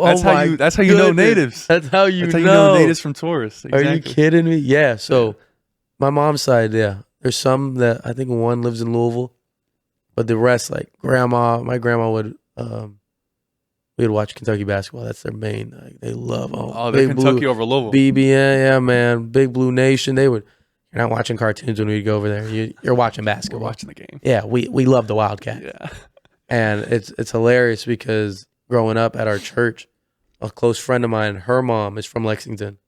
So when we put her and my mom together, like, they're trouble. Like, it's trouble because they're both from Lexington. They both, Mama Marnie loves a little Kentucky more than my mom. My mom will watch it, but she's like, "Oh yeah, cool." But like, if you put these two Kentucky natives together, they're trouble. They make jokes. It's hilarious. They're bad news together. Like, it's a good thing. You know what I mean? You're like, here we go. Yeah. Like, but yeah, no. So mom's from Kentucky, dad's from Trinidad, and then your dad's from where? So he was born in a military base in South Carolina, I believe, because my grandfather, he was in the Marines, so he was all around. Heck yeah. I want to say my dad primarily grew up in like Kentucky. Yeah. Just moving around, and then also some in like the Carolinas a little bit. Yeah. But until he got to college, then he settled down in Florida. Because my mom, or I was born in Miami, so my grandmother, or my abuela, she lives in Miami, so they lived in Miami, Nice. and then they went to Jacksonville University. That's where they What? met. Awesome. And then they settled down in Kissimmee. So I've been here Okay. since. And your mom's from Columbia. Yes. What? Yeah, she was born there, and then she came here when she was 17 years old, 18 years old. So. Are you fluent in Spanish? No. But I understand. I want to say 75% of it. Okay. It was my first language. Yeah. Which is why I understand it, because I don't ever remember learning it. I was just born and I understood it. I can speak it if like I need to, but if I'm gonna go somewhere to speak Spanish, I need to practice for like a week to like just get my basic vocabulary. Oh, back. for sure. So yeah, my daddy's fluent in Spanish though. What? Even though he's white, because at Jacksonville University, he was like dating around all the what's it called the International? the international students, the women that would come in. So that's how he knows. Like his Spanish is like pristine. It's really good. No, that's wild. Yeah, no. I've been on that Duolingo. Oh yeah. Learning. So I was doing Spanish a little bit, but then I kind of want to learn Italian. Okay. Went to Italy for a wedding and like, bro, dude, it was sick. But then I figured out that Italian and Spanish are not too different. Correct. So like if you do know like really good like Spanish, if your Spanish is good, then you could get around in Italy because they're like there's some things that yes it's different, but there's some like vocab stuff and pronunciation. They're like, oh, I know what this means. Yeah. So you could really get around with that. But man, yeah, no, Spanish wise, like there's some words I could pick up. Like I can know if you're like mad or you're asking me a question. Like it'll click in my head, but I can't like pronounce it. Yeah, like I'm like, oh man. Yeah, especially growing up in the capital of Puerto Rico. Yeah. So I kept my Spanish going throughout that because there'd be some like people at a grocery store that only speak Spanish. Yeah. And like there's this bakery, this Colombian bakery that I go to that only speaks Spanish. Mm-hmm. So I gotta go in there and I gotta speak my Spanish. Yeah. So, yeah, I love my culture. That's awesome. Nah, it's great, man. Come on now. Everyone always looks at me like, oh, look at that white guy. And I'm like, well, you don't know. But you know, it's fun. It's funny because I always get like stereotypes, which I'm not like victimizing myself. Like it's fine. Like I get it. White people aren't as athletic or as good. You know, it's what it is. It's facts. So like I'll go hoop or something and I'll always be last pick and they're like, oh, this guy can ball. This guy can, and this guy can jump. This guy can dunk. And I'm like, oh, I got a little Hispanic in me. They're like, oh, that's why. Yeah. So it's funny. I love it. All right, now let's get into. I want to talk about. Well, we've already talked about your faith a good amount and how it's helped you. So we don't have to talk about that. The next one is I want to talk about NIL. Okay. Because I can see that you've benefited from that quite a bit. So first, let's talk about how NIL.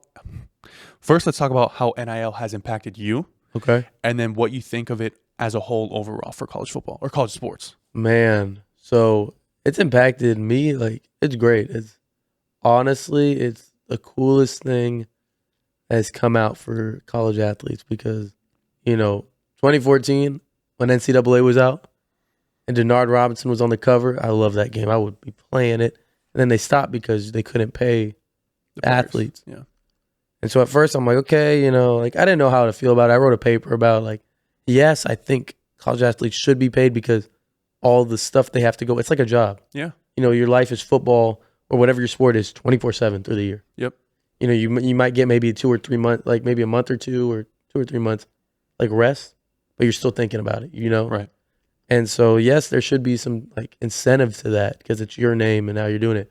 But also, like, we need to also like regulate how much because, giving a guy or kid out of high school, like 10 million or like $1 million, it's hard. Like there's some people that don't know how to be financially smart with their money. Like if I got $1 million out of high school and it was like during that time, I'd have probably blew it. I'd have probably, oh my gosh, I'm getting close. I'm going to get a car. Like I would have blown it. Mm-hmm. But it, just figuring out how to regulate it and have people help it.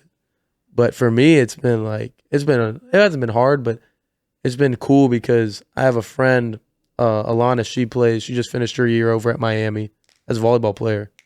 And then another friend, Blake Sear, he plays baseball at Florida Gators.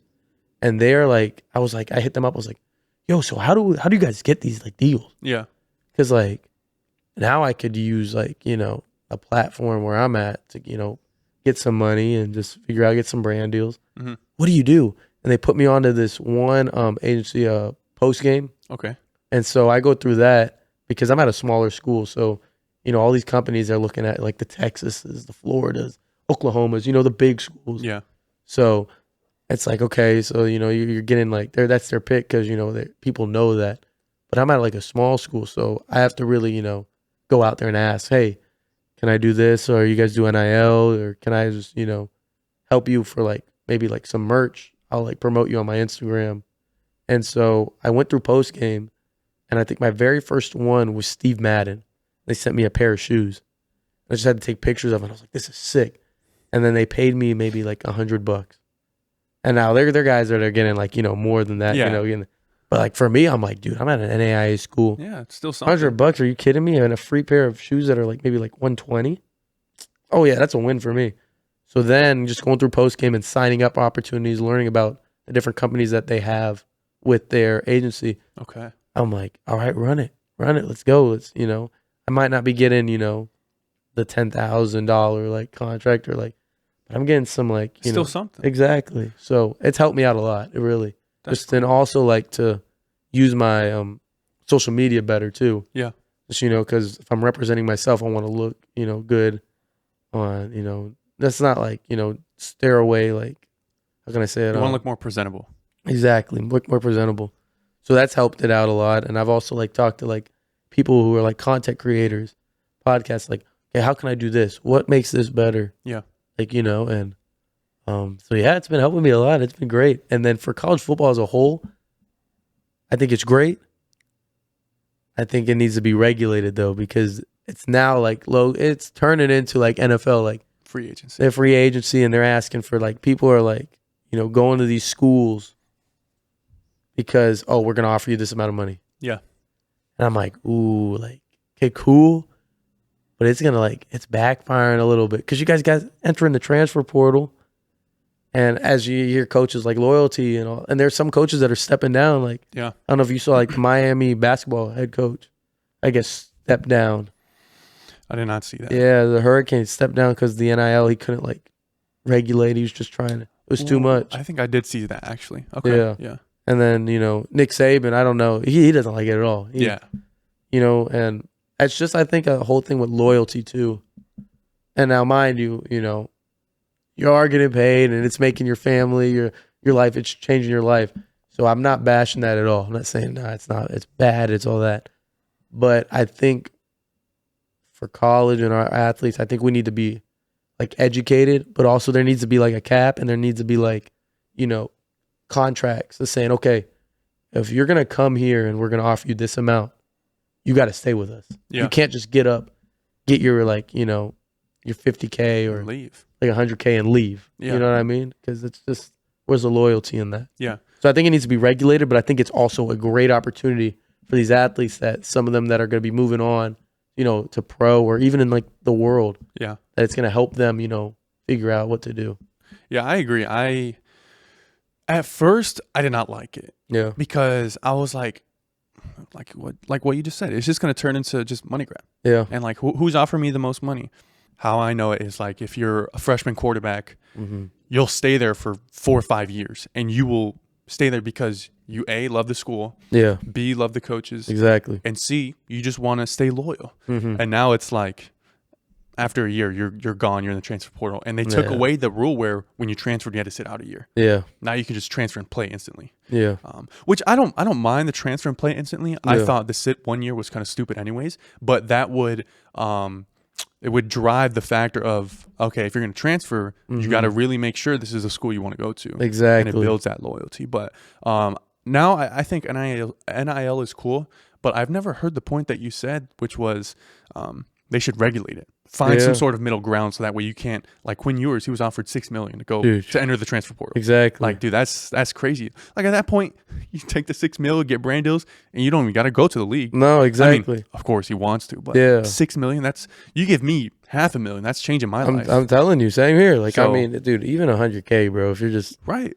Like, I mean, and it comes to a point too, like with all this money, I just sometimes I think like you lose like, is this for the love of the game though? Right. Starts getting money and people start getting mad about, oh, I'm not getting this much money. I'm like, bro, but yeah, I know you want this money, it's great, but don't you love the game, bro? Like, like for me, like it's cool, bro. I'm only getting maybe I think the most I ever got from doing like a deal was like maybe $150, $200, which I'm cool with, man. Like, got some product. I've been using it. It's been like an experience. So like, I'm like, you know what? Like, I'm glad right now that I've not been offered that, oh, here, man, we want to give you this kind of contract, like $100,000. Yeah. And I'm like, shoot, $100,000 in my bank account right now. Yeah. Like, what am I going to, there's a lot of things that I'm like, oh, it'll be gone in an instant. Yeah. But yeah, no, definitely regulate it just a little bit. I don't think it's bad. I think they just need to learn how to like regulate it and how to be used for it. But yeah, man, it's been great. I mean, I like NIL. It's awesome. So like just working with different like brands and figuring out cool stuff and yeah. I also think in terms of like Division I and like the Power 5, I think my friend said this. It keeps the good teams good and it keeps the bad teams bad. Yeah. So like it doesn't really change that factor. Now, of course, unless you got like a Deion Sanders that comes out of nowhere and changes the program and flips it, that's a different thing. But yeah, it just needs to be regulated, just a little bit. Just a little bit, yeah, man. Just a little bit. But for me, it's been great. Like I've been teased sometimes. They're like, "Oh my gosh, look at you, Max! Like doing this." And at first, it used to like bother me, but now I'm just like, you're doing your thing. Yeah, it's cool, man. Yeah. Like let me do my thing. Let me learn, like, because like our day and age right now, it's like technology and like social media. getting your name out there. Yeah.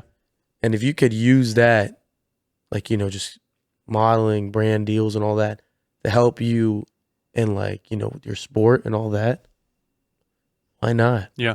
And you meet different people along the way, because at the end of the day, and I know this, football's going to end.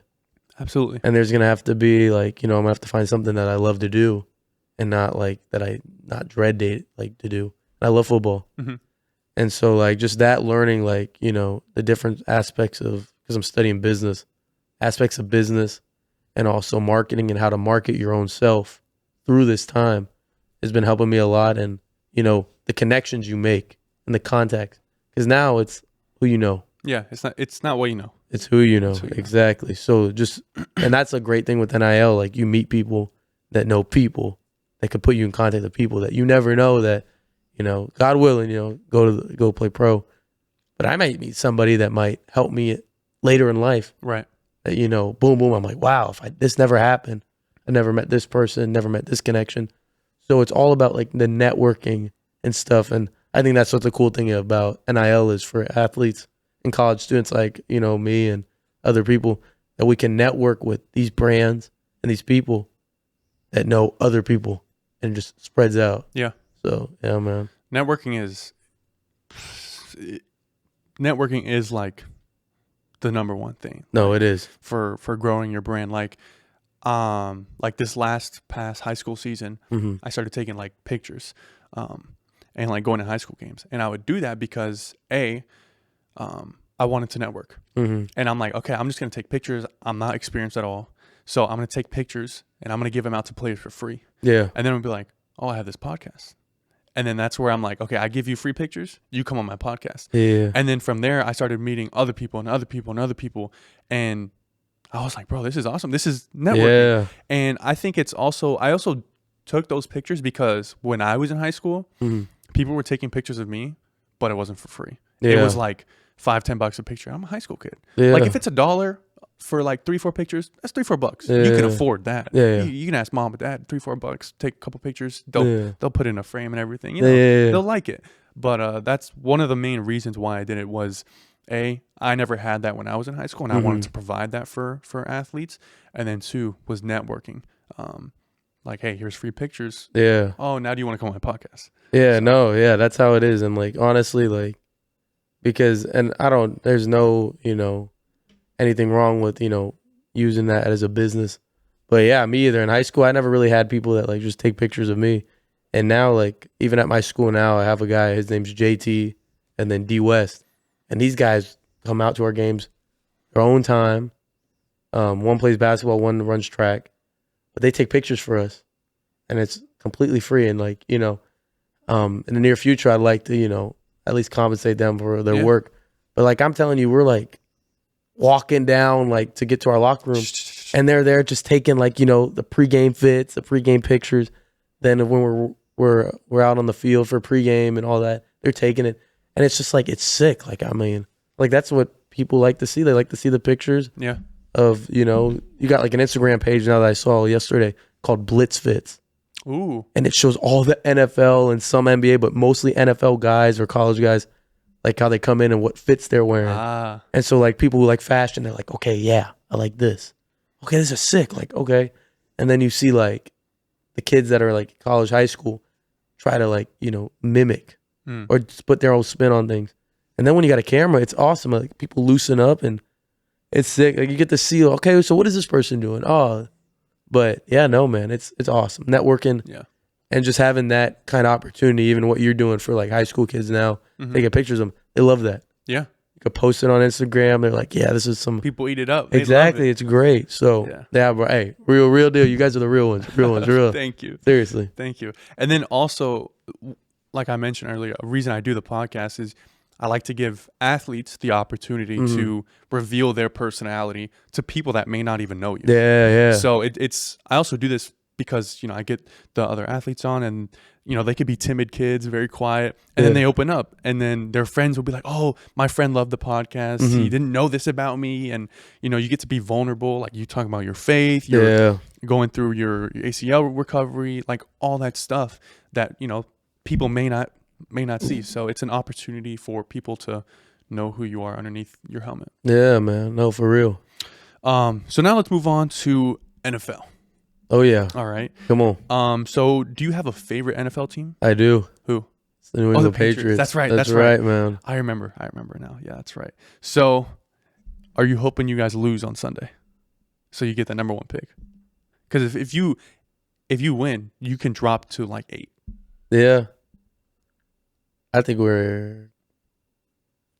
What do you want to see happen? I just want to be good again, man. And to be good, we got to rebuild. So I do not mind losing. Man, it's all good. You know, I think I trust Drake May. A lot to watch him this season. At first, I wasn't big on him. I agree. I wanted Jaden Daniels. And, you know, he came in and he did his thing. And I said, you know what? All right, I could get behind him. We just need to get some pieces for that guy. Mm-hmm. And, you know, after having, like, in my opinion, the greatest quarterback on your team, the whole NFL, like, just, you know, it's gone. Like, after those seasons and all the greats. And, like, you got to have those years of, you know, not doing well. Yeah. So, really, I think Drake May, he's the guy. I think that we do need to get some pieces. And, yeah, go get that first round. I've never seen the Patriots have, since I've been alive, the first round and the first pick of the draft. Never seen it. So, I don't mind that. So, you know, as much as it is incentive week, it's okay, Pats. You know, we can wait. You know, all good things to those who wait. You know. Yeah. So, hey, man, Travis Hunter is not going to look bad in, you know, navy red and silver. You feel me? Yeah, I can relate that your team never does good because since I've been alive, I have never seen a Dolphins playoff win. Well, I was 5 days old the last time the Dolphins won a playoff game, so it's been pretty bad. But if we win this week, I need y'all to win, and the Broncos lose, we clinch the playoffs. Really? Yes. But I'm not gonna lie, I'm rooting for Joe Burrow.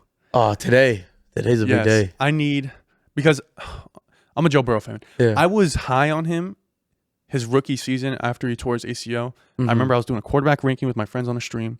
Yeah. And there was S tier, and then there was A tier and B tier, C tier, D tier, whatever.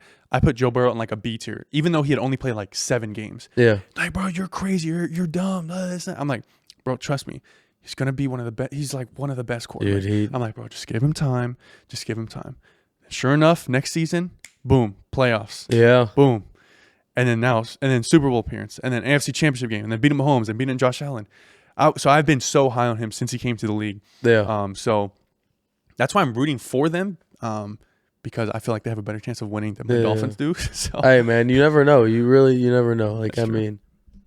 I don't even know if the Broncos are going to lose because they're sitting everybody out for the Chiefs. I know Pat's not playing. Yeah, that's true. Yeah, but, you know, it's understandable. But, yeah, man. I don't hope we lose, but if we lose, I'm not going to be mad. Who do y'all play? The Bills. Ooh. Yeah, the Bills, they clinched the 2 seed, no? I think so, but I know I was looking at it. I know Josh Allen's going to be playing. Okay. So, and that man, that between him and Lamar, bro, that's...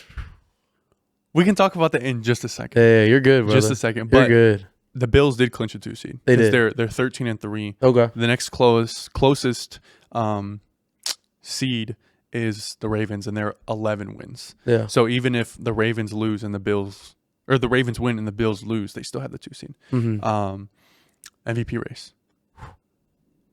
Okay, I'm just gonna say who I think it is, and then I'll let you explain who and why. I think Joe Burrow should win the MVP. That is my. It's unbiased. I'm telling you, Max, you don't really know me. I'm the most unbiased person you will ever meet. Yeah. And I'm the most honest person you will ever meet. Yeah. I think Joe Burrow should win it, but let me hear who you think should win. You know, I like Lamar. Okay. I do. And he's been having a crazy season. I agree. But after what I saw Josh Allen has done. Man. I think the MVP would go to Josh Allen. I think Lamar will probably win it again. Because Lamar is he's Lamarvelous, as they say. I think Josh Allen will win it if he wins they beat the playoff game, they win. And if they could get to the Super Bowl. He gets to the Super Bowl, I think he wins the MVP. Well, MVP ballots are cast after the regular season. Oh, like okay. The last regular season game ends, they cast like within the next couple days. Oh, then okay, then ooh, that switches my thing. Look at Josh Allen, man. If First half, if he balls against the Pats, which he probably is going to ball against the Pats. I'm sorry. I love our defense, but Didn't you guys just play like 3 weeks ago? bro, yes, and Ian Barrett, that man was. Y'all barely. We barely won. Yeah, it was a good we game. barely lost, but He only had 156 yards and a touchdown. but still, man, that man's still, bro. It's just Yeah. what is he? 6'5", 6'6"? Yeah. And he's running like that, diving like that. I've never seen a quarterback. Okay, Marcus Mariota, but I've never seen like him in one game throw a TD, rush for a TD, catch a TD. Yeah, that was crazy. Like it was wild. Like the little hook and ladder play. I'm like, bro, come on, man. Like, and just how he like moves in the pocket and he's different. Like how big he is, he shouldn't be moving like that. I agree. But he is. He's and as they're saying, I saw it was funny on ESPN. They're like, oh, it's because he got just engaged to Haley Steinfeld. Oh, it's because of Haley, man. Yeah. And I'm like, hey, man, whatever's working for him, keep going. But Lamar, which he has to win today, correct? Yeah. They have to win To clinch the division. Yeah. So, man, it's tight, man. I don't know. I want to say Josh Allen, but it just depends as what you said, end of the regular season. Mm-hmm. Yeah. It depends today to see how Lamar gets active. I'll say this. So I did a video on it. Mm-hmm. So I think Joe Burrow should win the MVP. Yeah. And I'll say this because, one, in terms of total yards, like rushing and passing combined, Joe Burrow has more. Okay. In terms of total touchdowns, he also has more. And then his completion percentage is higher. Like it's the best out of all the three. Yeah. Now those are just passing stats. Obviously, we know Lamar is the best rusher. Mm-hmm. I'm not questioning that at all. But I'll say this. Joe Burrow is putting up these numbers behind one of the worst offensive lines in football. So their pass block win rate ranks 30th in the NFL. So he's putting up these historic numbers behind the third worst offensive line in football. So Josh Allen, they have the 6th ranked, and then the Ravens have the 2nd ranked. Okay. So I'm not taking away like Josh Allen or Lamar doing those numbers, but I give Joe Burrow more credit because he is doing this with not much of a supporting cast. With the people protecting him. I'm not talking about his weapons. Yeah. Obviously, we know Jamar Chase, T. Higgins, and Mike Gesicki. Yeah. So that's their what's it called? Their offense. And then when it comes to the defensive side of the ball, you flip 3 or 4 games. They're battling for the 2 seed right now, the 3 seed, and they could win the division. But they've had kicker issues this season. Evan McPherson, he's missed a couple kicks, and then also he got injured. So now I believe his name is Riley Patterson. I could be wrong as a kicker. I think so. Right now. It might be. Yeah. But I mean, so many games he's put them in position to win, and then the defense just lets them up. In terms of points giving up for the defense this season, the Bengals have the 2nd most points given up in the NFL. So that's all. So that's like my main like spiel as to why I think he should win it is because he's putting up these numbers behind a horrible offensive line and then a defense that is not backing him. And people want to say, oh, he's 8-8, but it's like, but he doesn't play defense. He doesn't play corner. He doesn't play linebacker. Yeah. But if he doesn't win it, my vote is for Lamar. Yeah. I think aside from his unanimous MVP 2 years ago, I think this year he's putting up good numbers. Heck yeah, no, for sure. I like that, man. Okay, Joey B. Yeah. I see it. Hey, he's a great quarterback. Nothing against him at all. And I did not know that he was playing with the 3rd worst O-line. Yeah. So that's actually more impressive. That's impressive. Right? Yeah. Like, come on now. You're getting it off. You're 8-8. You're playing to get into the playoffs today. Yeah. Well, they're playing the Steelers. Yeah. What do you think? I think they can win. You think so? I think they can win. You don't think Mr. Unlimited? Mr. Unlimited. No.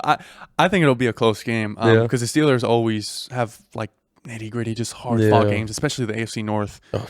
Those games are always I think it's one of the toughest divisions in football. Yeah. So we'll see. We'll see. The Steelers already clinched a playoff spot, but this is for the AFC North title. Yeah. I don't know. We'll see. It depends. I mean, I will say the last 4 weeks, the Bengals defense has been playing a little bit better. No, they have been. Yeah, for sure. If they can step up, then I think they can win. Give me your Super Bowl prediction matchup. Your matchup. Yeah, man. In the AFC, Yeah. Hate to say it, man. I just don't see anybody stopping Pat Mahomes. Okay. Kansas City. Like the Kansas City Chiefs, they are like, unless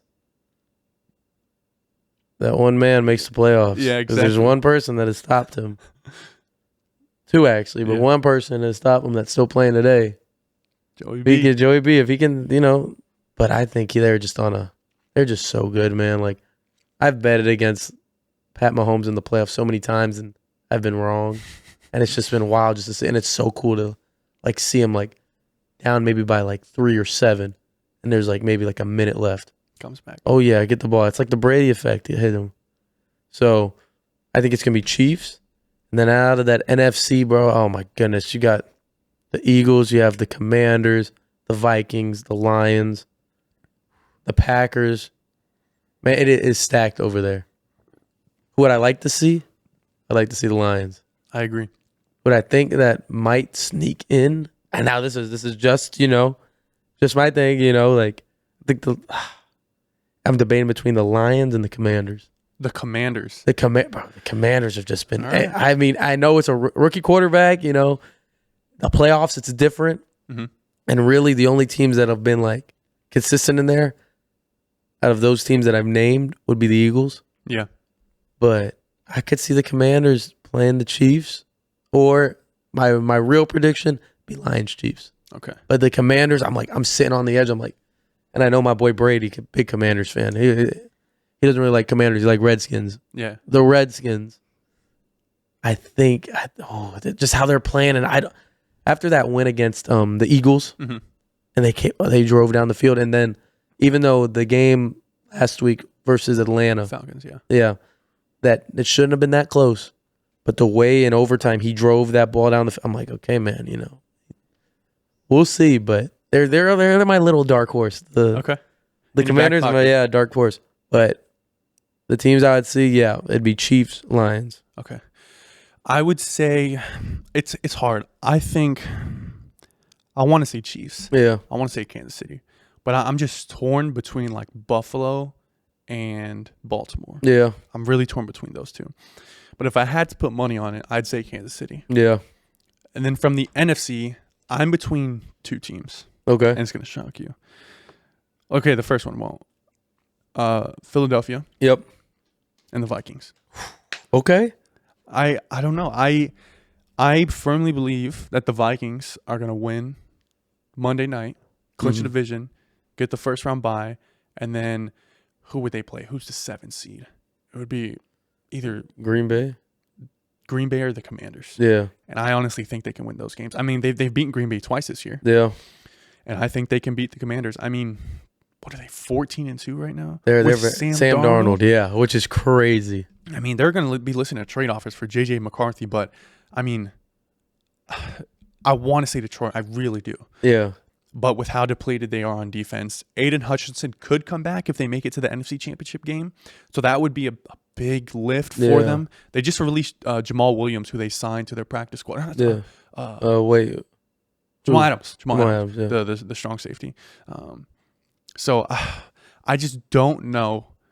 Like I said earlier, they gave up 38 points to San Fran on a depleted team who was already eliminated from the playoffs. Can they hold Minnesota or the Eagles to under 20 points? I don't think so. Yeah. So I'm going to go Philadelphia Okay. or Minnesota. Okay. I like it. Those are mine. I don't mind any of those teams. Be honest with you, I don't mind any. The NFC, whoever goes in the NFC, I'll be rooting for. Okay. As much as I don't want the Chiefs to win again. But it might be like, I think they're going to be back in the Super Bowl. I think the Chiefs will be back. And I'd love to see the Ravens or the Bills, but, I say that every year for the past couple, 3 years. I'm like, bro, come on, guys. Come on, man. I believe in y'all. You guys can do it. Mm-hmm. But then Pat Mahomes just beats Pat Mahomes. And they just find a way just to, okay, cool, bro. You're going to be up by 7 with 45 seconds. I'll go down there. I'll score, and then we'll go in overtime, and then I'll win because I'll win the coin toss. But it's crazy. I mean, but yeah, anybody in the NFC, whoever makes it there, I'll root for. But I think it'll be the Lions or the Commanders. Okay. Yeah. I like that. That's good. I want to say Bills. Last year, my prediction was the Bills to win it all, and they lost. I don't know.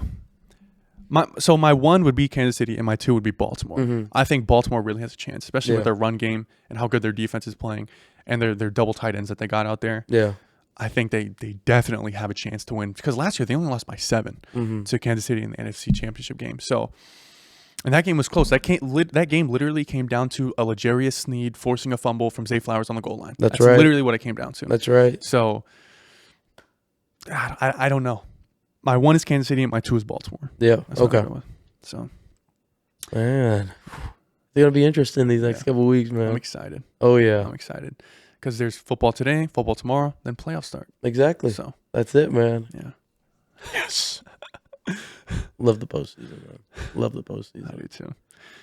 But all right, that's all I had Awesome, in man. terms of what to talk about. Is there anything else you want to talk about, or are we good to wrap up? Man, we're good. I mean, hey, listen.